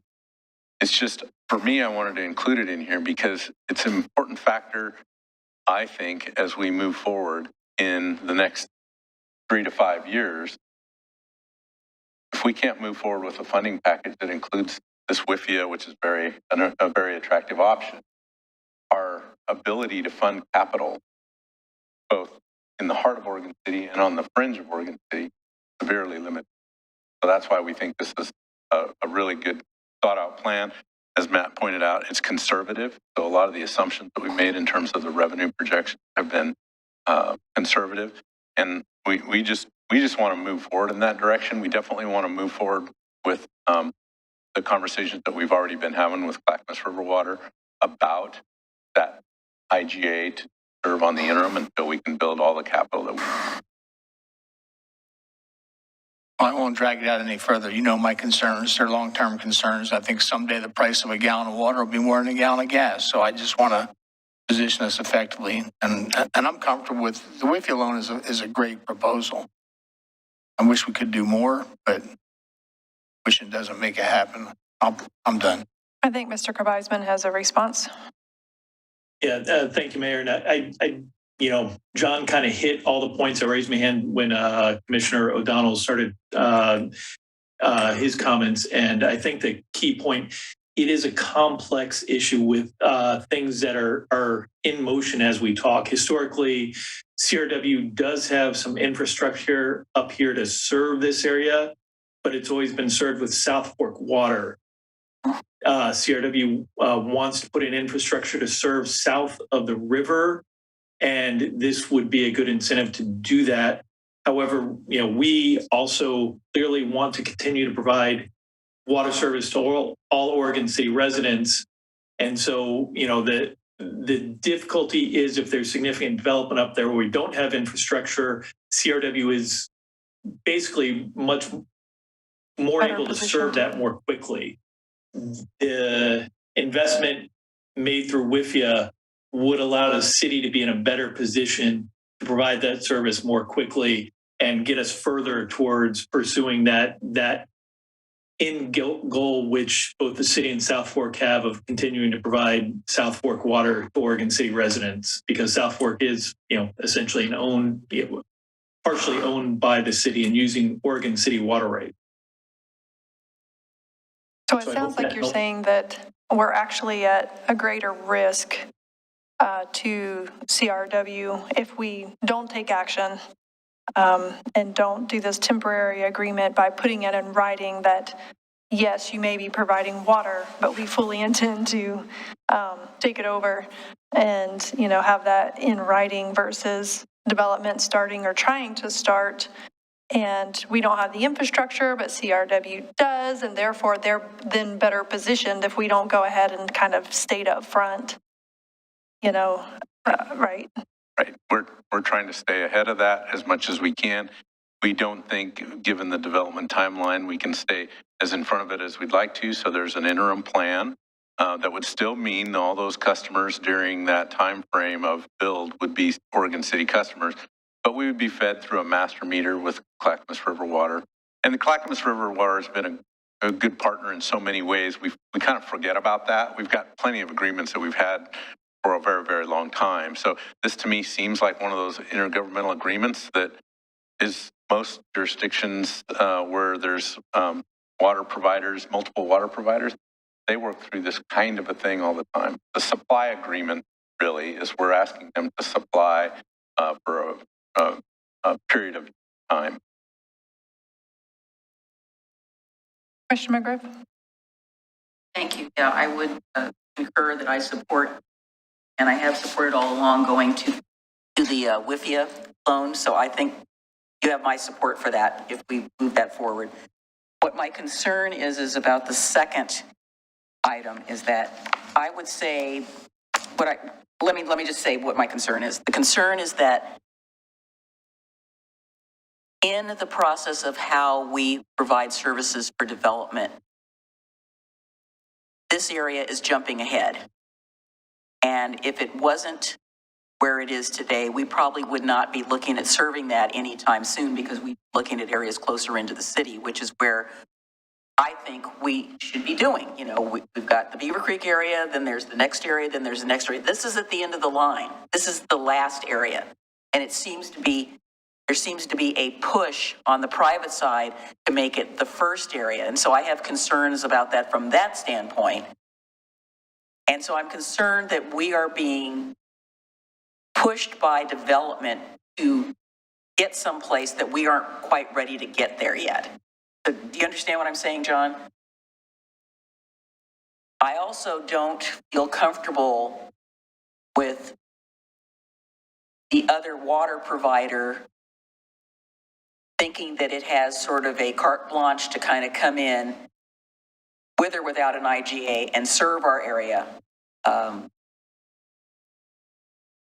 I just want to make sure that if we are going to think about doing that or want to do that, that we go into that very carefully, because I don't want it to come back and bite us in the butt. I don't want them to have any designs on expanding their territory into our, so I'm being very territorial. I don't want them to be expanding their service into our area that we should rightly be serving. But again, it's, as you mentioned, it's timing. And I think the timing is what I'm having in my brain. I'm having the problem with the timing. Again, we're up here where our service is and they're down there. And we're leapfrogging over all of that to serve an area that, you know, in terms of if we were doing logical planning, they would not be trying to get teed up right now. So that you can't resolve. It was annexed, that's over and done with, but it's still fundamentally not a logical process that we are going through. And we're being forced to do something that we're probably not ready to do, but you're saying we should do it because, again, we have a partner, but also a competing water district. Lewis. I just want to be clear, Clackamas River Water is serving the area that we're talking about developing today. Right, because it was outside the city. They're there. And I don't think they're talking, they're not talking expanding, and they understand that the city has and maybe Bill can emphasize this a little bit better than I can or articulate it better than I can, but as a city, we have some rights to expand our borders, and we actually have agreements. Some of you might remember we signed a remuneration agreement where, we can take over those areas once we've annexed around them. It's a slow process. We have it out in South End Road, and it requires us to reimburse those folks. So CRW is not talking about taking over more land or serving areas that they don't already serve, just to be clear about that. The other point that I want to make is, yes, there's some facilities on the southerly end of our city that will benefit from the improvements that we're talking. New development will benefit from the improvements that we're talking about. But we've got existing customers right now with the Fairway Downs pump station, which is right there on Beavercreek Road at Glen Oak Road. You may be familiar with that facility. That facility is old, dated, and needs of significant investment. And what we're talking about is a project that serves that. That's a booster pump. I'm getting into the weeds here, but that's a booster pump station that serves an area out there without the reservoir capacity, right? It helps build their pressure. We're talking about building something similar to that on a larger scale that later would be converted to serve, that would help fill a future reservoir.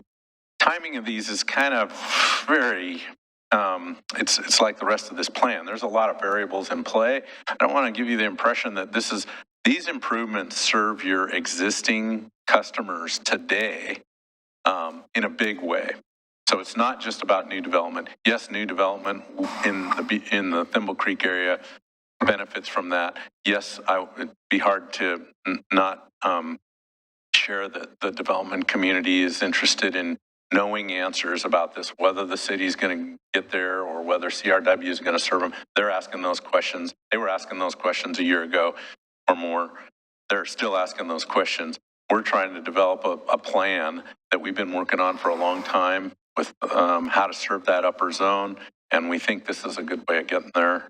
And some of it is going to be qualifying projects. Some of it is not. And the only other thing I'd like to add is you had mentioned that maybe development is pushing things ahead. Our capital plan, without even thinking about like developer knocking on the door, already identified these improvements to be done like in the next 5 years. So we're actually implementing what was planned for in the timeline that was ideal. And like John said, it has mutual benefits. We have issues in the upper zone right now. So this is kind of a,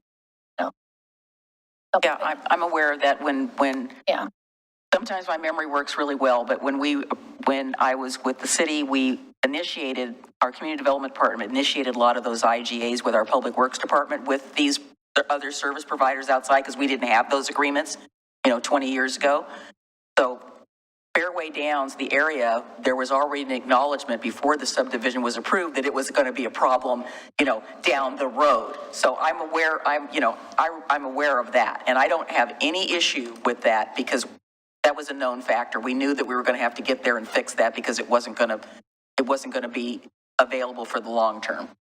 So I understand that, we already have them in our boundary because we're not able to serve them right now, but, we're not talking about serving these areas with the existing piping system. We're talking about upsizing substantially, which is in our plan, again, 5 years down the road. So if we're looking at planning now for 5 years down the road, then, that's, again, I don't want us to be pushed into taking on obligations because Joe Schmo down here at the end, developer person, is saying, we want you to serve this. And so I guess the question I would have, John, is what are the unintended consequences of not having an IGA with CRW? Their name just went right out of my head, sorry, CRW. Can they serve areas for development if we don't? I mean, I'm not saying that we would, but I'm just asking you what the unintended consequences of not having that. So, and if I can jump in, and John may be able to provide some additional, this area up there is within the CRW service area. So they would have the ability to serve them. But as John mentioned, there's statutes that allow the city to later take over that area, but we'd have to pay CRW's cost for its infrastructure. And so what the IGA does is allows both the city and CRW to sort of approach that rationally. And, if in fact we didn't have the IGA and CRW overbuilt because they thought they were going to serve it for forever, as well as some other areas, we may end up paying more than we would otherwise. And so the IGA is basically a way to get a handle on what's going to happen and make sure everybody's in agreement that this is what the plan is for both the city and CRW. So you're saying we pay either way then? Yeah, they're within the city and they're within CRW service area. So they, CRW will be able to provide that service. So we'd be paying them regardless anyway? No. You're saying that we would pay for the oversize if they put in the infrastructure. And so I'm saying we'd be paying either way. Not exactly. Okay, then explain. So you're saying paying for the oversize. That's not it. What I'm saying is that CRW has a different pipe than South Fork. They're interties, but to provide the best possible service from CRW, they may have a different routing and location of pipes than what the city would want. And so because of where our current infrastructure is, it might end up that there would be two systems built up there, one for CRW and one for Oregon City. And then we could take it over and serve it using our infrastructure that we built, but we would have to pay for that CRW infrastructure that they built. And there are ways for CRW to serve it with lessened infrastructure that's more appropriate for what the city's eventual service up there. And so if we go in and have an IGA, then we can have CRW provide the service in a way that makes sense for the later Oregon City service. Okay, hang on one second. So Commissioner Morrow's been waiting for a while. Commissioner Morrow? Thank you, Mayor, and thank you, Commissioner McGriff, because you hit it right on the head for my concerns as well. When I was reading through this, I would like to see a more detailed rundown of the percentages of the WIFIA package that will be going toward areas in the Thimble Creek area. And so, because, having gone through the last election, seeing all those pictures of the rusty pipes and all of the dilapidated conditions, I'm sitting here wondering if money for people who don't even live here yet is going to be spent at the expense of the pipes right outside my house or outside my neighbor's house for the people who do live here right now. And so I would just prefer to see how much of that money is going to be, or how much of the money is proposed to be spent for preparing for new development. And we are tasked with making sure that our city is prepared for the future. And that is something that we need to take seriously, especially having just gone through our housing needs analysis. We need to make sure that we're prepared for development. But I do share the concerns that Commissioner McGriff said and would like to see some more details on that. Hey, I see Patty flipping through some spreadsheets on her. I can get back on the percentage, I guess. If we pursue the WIFIA package, we're going to have to come back to the commission. And so I don't know, Commissioner Marl, do you want to know the percentage ahead of time tonight before giving us kind of a green light to move forward? Or can we come back? We'll have to come back. Oh, we have to bring the IGA. If we were to do an IGA with CRW, we'd have to, that's another agreement that's got to come back before the commission. And that would probably make sense to show those details because it would be specific about that area. Yeah, I would prefer that. And I'm fully supportive of moving forward with everything. So yeah, I'm just requesting some more details, and whenever we can get that, then great. Okay. Commissioner Smith was next, and then Commissioner O'Donnell. Commissioner Smith. I don't want to go into all this in deep level because we're already there, but I also have concerns about the second piece of this on behalf of South Fork Water. I would not classify South Fork's water's relationship with CRW as good or bad. I would classify it as complicated. I've been on South Fork for a decade, and so I have questions about that still. So I'm concerned about that piece of it. Need to do some research before I go beyond where we're at on that piece. Do you have specific concerns that we can come back and make sure we're addressed? Not for city staff, I don't. Okay. It's different question. Commissioner O'Donnell. In plain language, CRW may be a current state ally, but in some future point, if water resources are finite, we could find ourselves in a competitive situation. What we don't want is to give them the ability to make an assertion that by virtue of building this infrastructure and providing this service, their rights to Clackamas water is greater than it currently is allocated. That's our concern. If I heard Commissioner Marl right, and please correct me if I'm wrong, Adam, another concern is that we have current customers and the current state of affairs here. By allocating these monies, as you described, do we jeopardize our ability to provide current level of service we currently do to our existing population? That answer is no. That's a higher comfort level. That's a lower comfort. If you don't jeopardize it, that's a comfort. So I I put a lot of thought into the package that we submitted.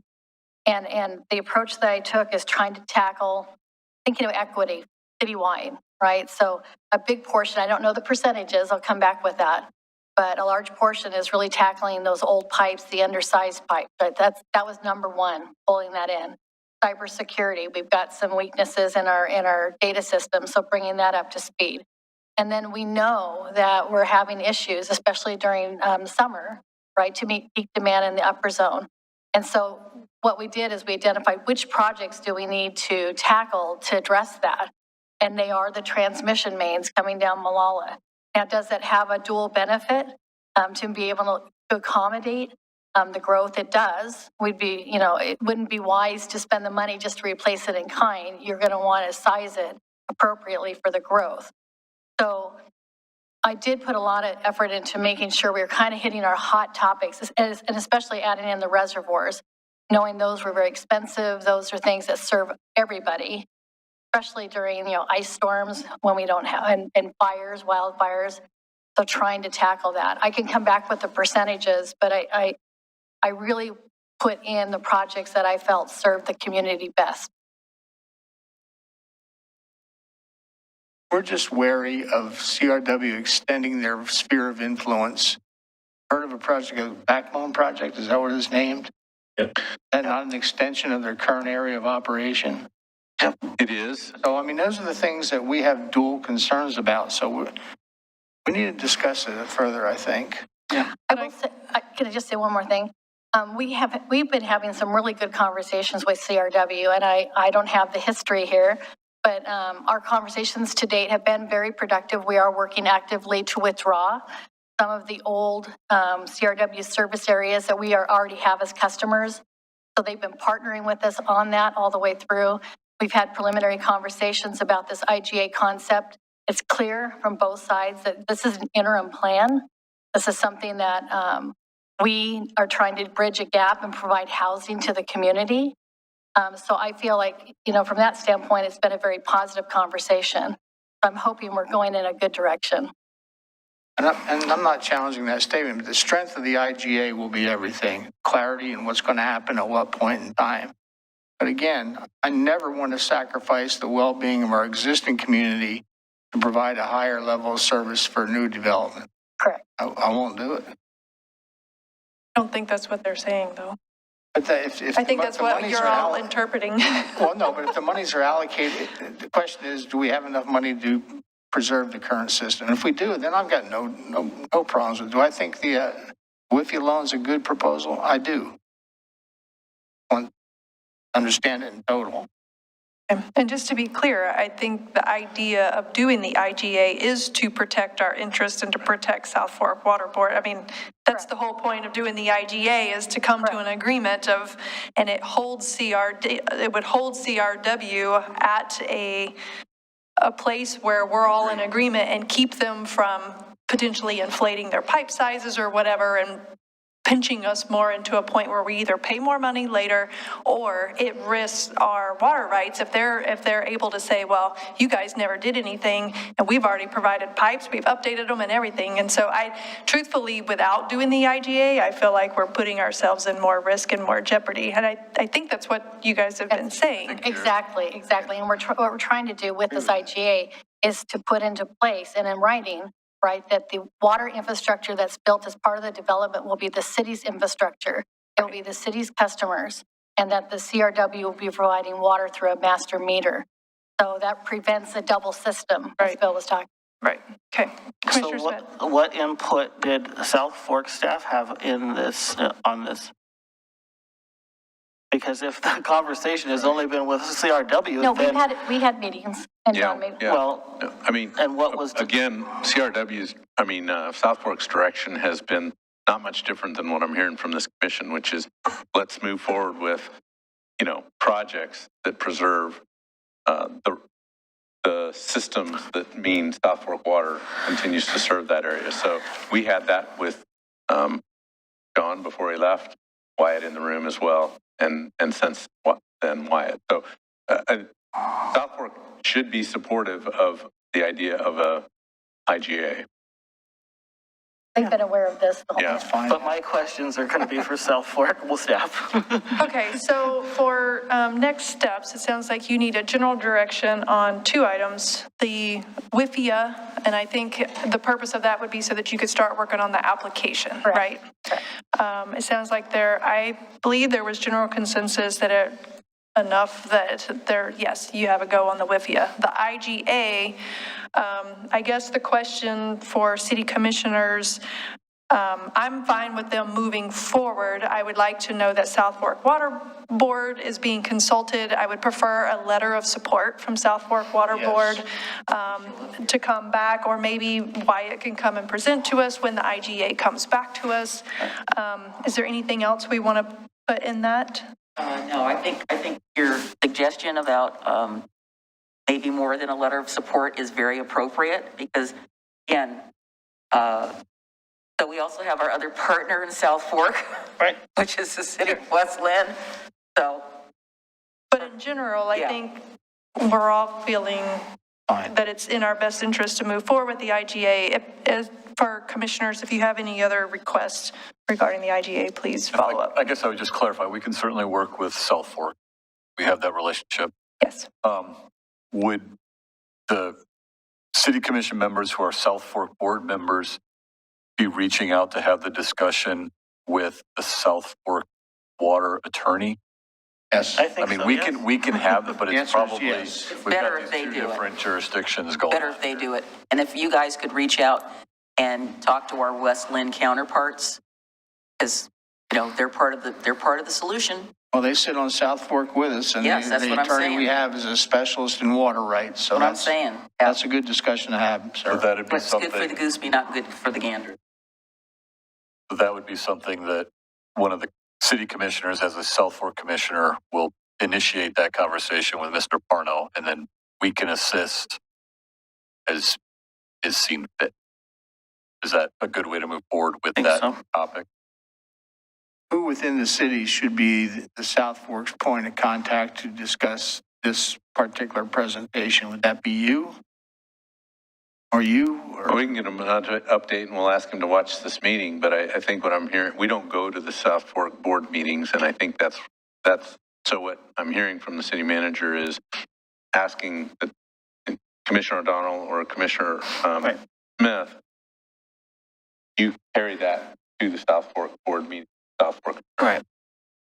We're willing to do that, but also if the South Fork and interim has any questions and want to contact direct about the specifics of this proposal, whom should they speak to?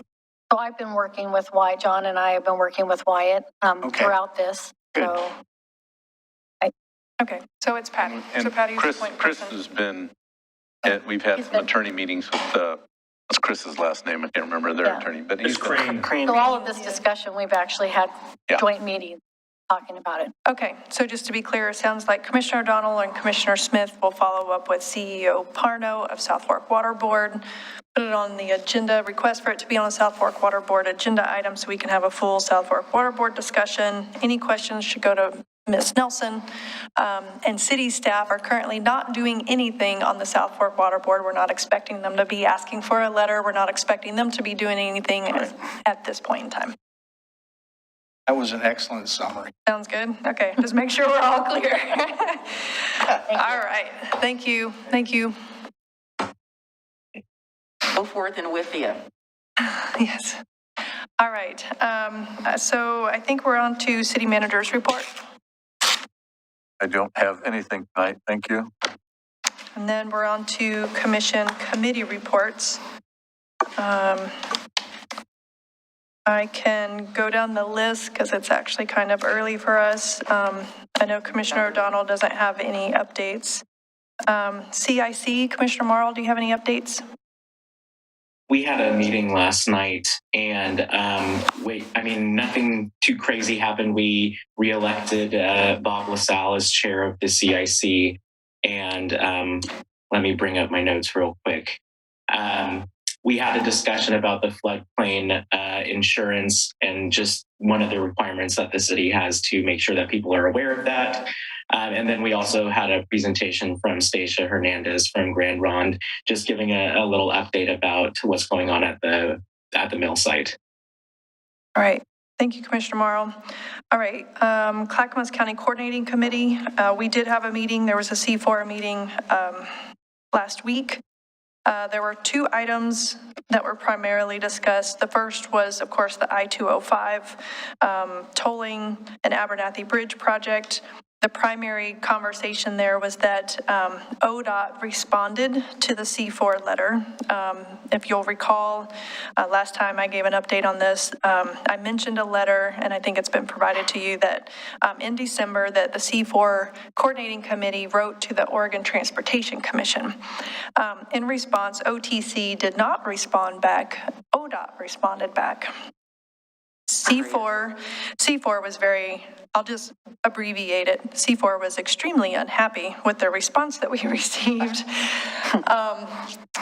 And that's the most kind words I can use for what was said in that meeting, of some very unhappy elected officials that felt like they were blown off by the Oregon Transportation Commission. So a new letter is being drafted back to the Oregon Transportation Commission, and it's going to be more strongly worded. I have not seen a draft letter, but that is the update of where that one stands. I expected that I'll see something here pretty soon asking for support. The other topic at C4 was the support of housing. If you'll recall, I've also given updates on that. And in the past, there was revenue issues and agreement issues between the IGA and Metro and all of that stuff. So it's finally moving along. An IGA has been signed. The county has also received a loan of $5 million as they requested from Metro. It's kind of an advance of money. To date, they've received around $1.2 million in revenue for the supporting housing, and they expect that to obviously increase as taxes are paid this spring and that revenue is generated. So the county is also open to getting and requesting another loan advance from Metro in order to speed up supportive housing services, knowing that the revenue is finally starting to come in. So that project seems to finally be moving in a positive direction. And those were the two topics we discussed at C4.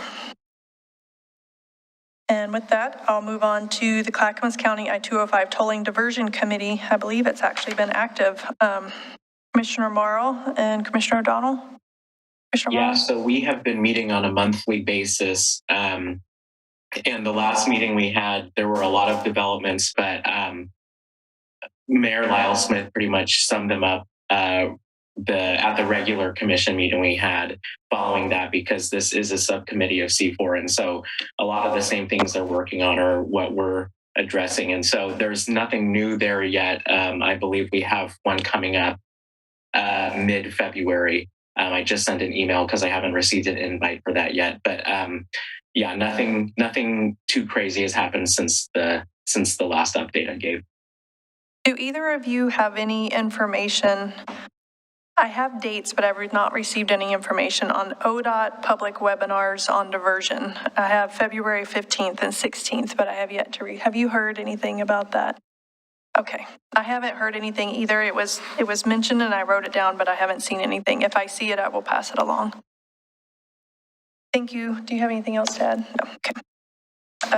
Clackamas Heritage Partners, Commissioner Smith. Our January meeting was canceled, so I have no updates on that. Clackamas Water Environmental Services Policy Committee, Commissioner Smith. Have not been at that meeting lately. I don't think they met recently. Yeah, I haven't been. Downtown Oregon City Association, Commissioner McGriff. Yes, we had a board meeting today. We adopted an annual budget. The organization is committed to participating in the 100th anniversary celebration of the Arch Bridge. We just had our first meeting, so there isn't really a whole lot to report yet about who might be doing what. The other thing that the organization is doing, I should say that the new ornament for 2022 is going to be the Ermatinger House.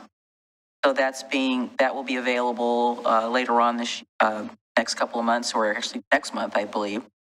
The other thing that they have done is they've adopted an action plan They're working on, I guess they're going to be coming up to reporting out, but things at the elevator are going quite well. Ridership is up. I should note that if you come by the elevator at night, I believe it has some hearts on the stem, so that's thanks to Cyrus. So it's supporting the upcoming birthday of the state of Oregon and Valentine's Day. The was one other thing. The OMS grant? Yes, oh yes, the OMS grant. So the Oregon Main Street grant is that we had an application process. Commissioner Morrow is sitting on that subcommittee with me.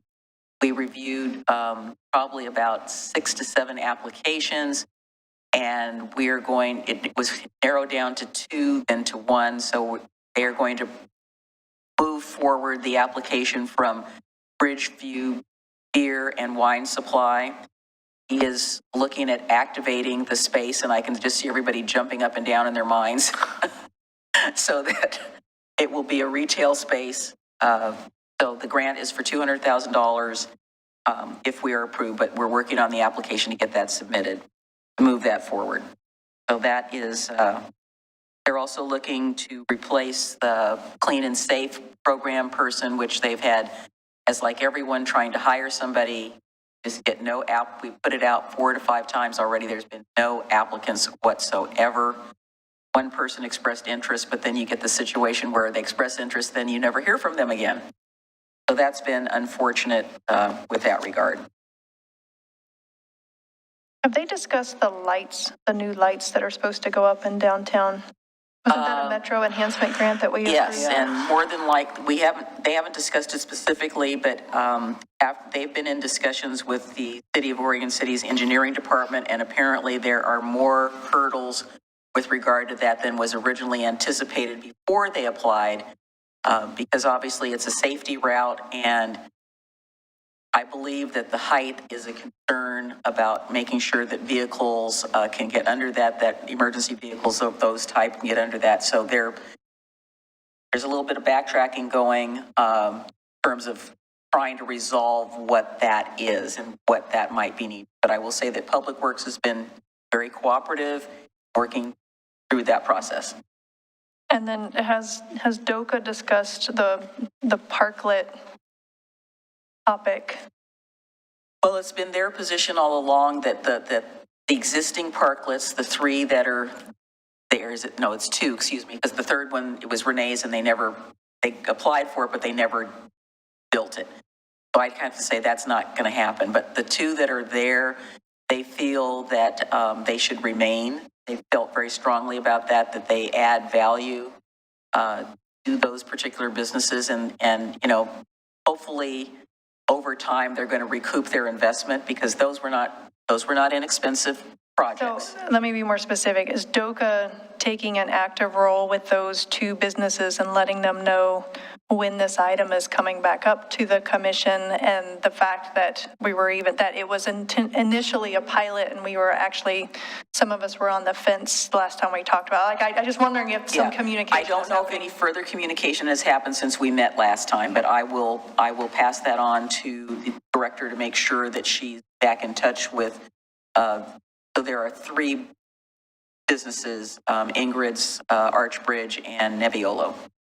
I know it's coming up, I think in May. I believe it's May. We're shooting for April, May. Or April. I think because it expires at the end. It expires in May, because I just asked about this yesterday, sorry. Yes, it expires in May, and so it should be on our agenda in April. So I don't want anybody to be surprised, and it would be a good chance to get in front of it and have some communications, and I would hope that DOCA would be doing that, but. Well, they have been doing it, but I don't think they were aware when it was coming back up on the agenda, because I wasn't aware of it, and normally I would tell them that sort of thing. So that's it. So I'll make sure that happens. Okay, great. All right. H is Metro Policy Advisory Committee, that's MPAC. I did attend that meeting at the end of January. The main topic that was discussed, of course, was the I-205 tolling, and Abernathy Bridge. And I would say the regional tolling program plan and stuff like that. So it took a little bit of a different tenor, but again, we have a new chair of MPAC, which is the mayor of Lake Oswego, Mayor Buck. And so he is definitely has the ear of Clackamas County folks on this topic and has been on our side. I'll put it that way, but that was the topic. No surprise. OC 2040 Project Advisory Team, Commissioner McGriff, and Commissioner Morrow. Yes, well, the latest thing that happened after our joint work session with the Planning Commission is that Planning Commissioner member Mitchell and myself have gotten together and we have taken a look at the goals, and we both had some of the same concerns that the commission had with some of the words like equitable and diversity, and so hopefully in the next day or two we'll get a draft of some red lines that we have put together. Okay. We'll forward those to Ms. I always not quite get the initial name, but Aquila Hurd Ravage. We'll forward that to her. What we were directed to do. We had suggestions, so we've undertaken that. Other than that, I believe that on Thursday morning, another push will be made to the development services group about inputting into 2040. So I will make sure that the memo that was received basically says, please get your input in, here's your timeline, et cetera, et cetera. Okay.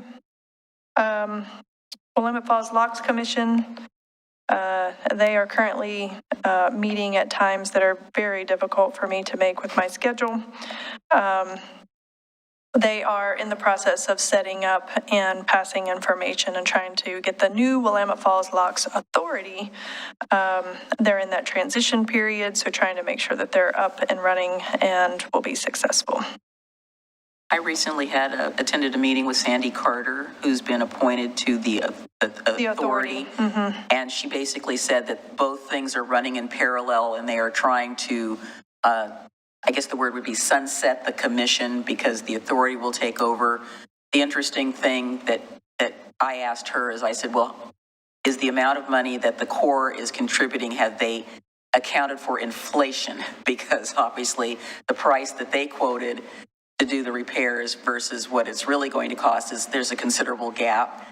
And she said that no, they have not, but they are being told that they need to come up with some more funding, which would be helpful.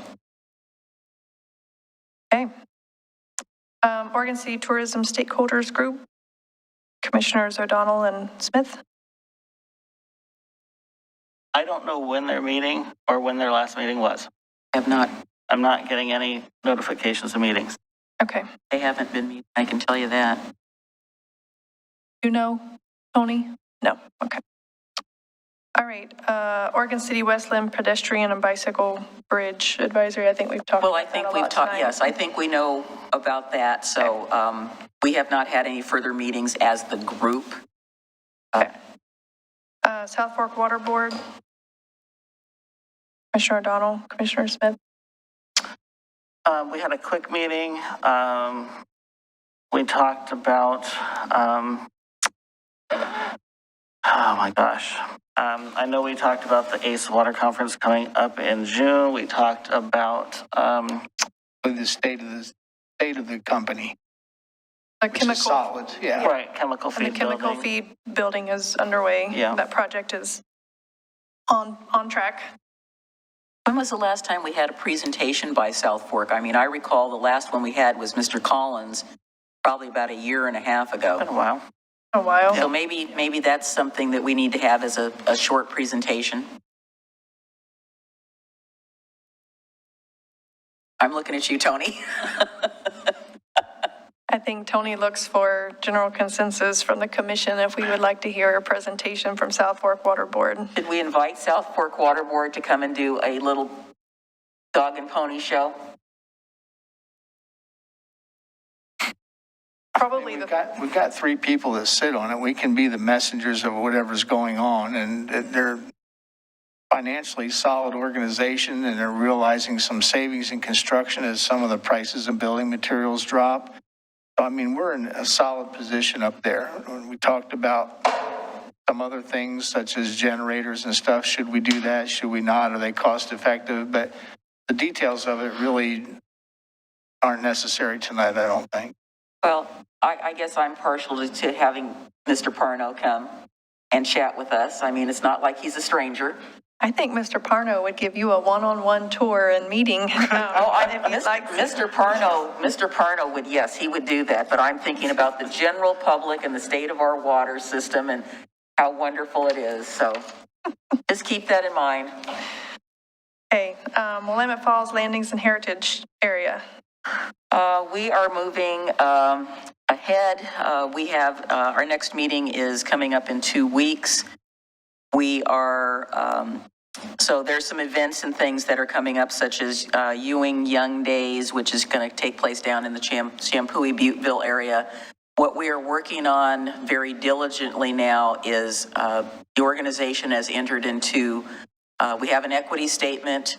They've entered into a review of policies, procedures, programs, and I'm on the website subcommittee to look at our website to see whether it reflects the diverse opinions that we think we have.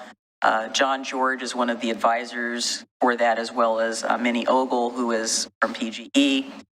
That has been kind of at the top of our list on our work plan. The other committee subcommittee is being activated is the bylaws committee to look at our policies, how we engage diverse communities, that sort of thing. So they want to make sure that what we're presenting out there in the public domain is inclusive and also reflects a variety of opinions. There's been some discussion about expanding the board to involve other tribes. That's still ongoing. So we're kind of holding on expanding the board until we finish doing sort of our policies and procedures, but we've had 2 work sessions with a consultant at this point. Okay. And then last, the Willamette Falls Legacy Project. Spoke to City Manager Conkle about this one yesterday. There is no update. Staff are meeting with the Grand Ronde, but we're not at a position. They're not calling the group together. So the partners' staff met with Grand Ronde and their staff to talk about alternatives to the existing governance structure of the partners. Then we were able to take that, come to agreement on what the notes were, shared those with everybody involved, including the Willamette Falls Trust and the 4 other tribes, who we then held a similar meeting with them. We're putting those notes together. We will share with all parties involved in the discussions, and then be able to, at that point, move forward with a partners meeting update related to the discussions that occurred with all 5 recognized tribes. Okay. I have something I wanted to add with regard to the Grand Ronde. So I believe that we all might have received the invitation to participate in their listening session. So I went to the one that they had assigned me to, and I was the only person that showed up for it. I don't know where the other people were, but they, in a polite and friendly way, peppered me with a large number of questions for over an hour and 20 minutes, which I tried to answer to the best of my ability. They also, there was sort of 2 parts to it. So they, the consultants asked me about things related to policy with regard to the city. And then they said, okay, we're now going to ask you, take your city hat off. We want you to talk to us about, because they obviously know where I live. So they knew I lived in McLaughlin. So they asked me about that as well. It was interesting from the standpoint that, the questions, how did I feel? How did I, from the city standpoint, how did we feel about, this project? And I obviously, we're supportive. I basically explained that I knew that the tribe was going to be asking for an amendment to the master plan, and that needed to work its way through the process. And I felt very comfortable with that being the process because, and I talked a lot about the community involvement effort to get to the master plan. So I said, I don't take that lightly that it would be amended because of all the input and all the work that was done into that, which I basically explained was a very, very good process. The couple of things that I mentioned from the standpoint of my homeowner residential hat was, I said, you know, parking. We need to be, you know, very thoughtful about that. Maybe the parking is going to be restricted. I said that the community and the plan talked about, let's build a parking garage. Well, that doesn't necessarily mean that that solves the problem. But they, you know, obviously these consultants were very aware. The one thing that I found very interesting is that even though several of them were appraisers and were looking at ROIs and things, obviously the tribe's emphasis in doing these sessions was not to look at the property from the standpoint of the highest and best use, which is a typical term used by appraisers. They're looking at the highest and best use that best meets their needs. That's kind of what I got out of it. I told them that maybe the highest and best use would be not to fully develop the site, you know, develop it out to 100%. Maybe it's something else. You know, I said it really depends. Having seen their master plan, having seen our master plan, I was trying to figure in my mind how to meld those two things. And of course, you'll be happy to know I threw in the historic buildings, talked about the location of Dr. John McLaughlin's house, et cetera, because they already knew that. They already had my number. So I participated in that last week. The other thing I wanted to add is that we had a kickoff meeting for the bridge celebration. It was very exciting. Commissioner Smith and I are participating in that. We have another meeting on the 24th, and I'm super excited. I'm hoping that former Mayor Axelrod came up with the theme of celebrating our connections, which I absolutely adore, and I've already designed a t-shirt in my head that would work for that. Work with that. But anyway, so exciting news ahead. Again, thank you, Tony, and thank you, Kristen, that I've heard nothing but good things from the people that participated about how excited they were about it, and that was just terrific. Do you have anything else? I was just going to tack on, Christina Robertson Gardner and I also attended a different session with Grand Ron. I think I had probably very similar comments to Commissioner Griff. I think we had the benefit of a little bit more of the backstory history of how we got to where we were as a city, as a partners, working with the trustee, working with Mr. Heideggerkin. So we probably had a little more nuts and bolts, but really focusing on, you know, the community engagement process and really trying to emphasize what we heard through that process that we did as part of the partners. So I was surprised at how much they knew. They weren't aware that I had been involved in the project from the original consultant selection going all the way up. So they asked me about that, you know, how did I see it changing and evolving over time? Commissioner Morrow.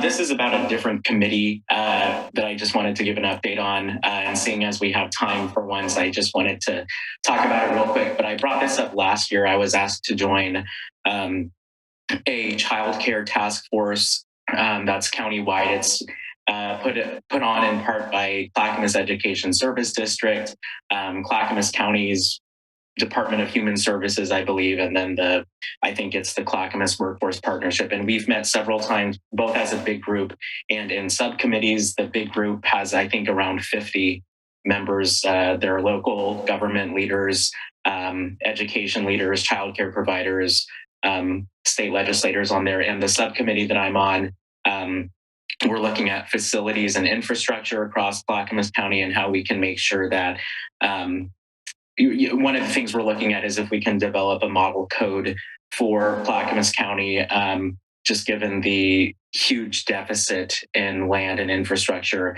for this very crucial aspect of our daily lives. And so I sit on that with Metro Councilor Christine Lewis. Mayor Walters from West Linn is also on that, and a few state legislators and child care providers. So we're meeting monthly at this point, and they did communicate to us that they're interested in looking at a ballot measure. I did not realize that was the original goal of this from the beginning, but I guess it is. And I communicated that I would not be not feel comfortable moving forward with a ballot measure and a tax attached to it that to provide universal child care, at least at this moment in time when we're still struggling a lot with COVID. And another thing they said is that they wanted to have a pretty brisk timeline. They were saying by June or May. And all of us that are on that subcommittee are all local government people. And we said that's not going to happen, especially if we're meeting only once a month. So that is something that we're still looking at, hopefully further down in the future. But yeah, just wanted to provide an update there just since we for once have the time to do so. All right, thank you, Commissioner Morrill. And with that, we are finished with all of our communications, and this work session is adjourned. Thanks.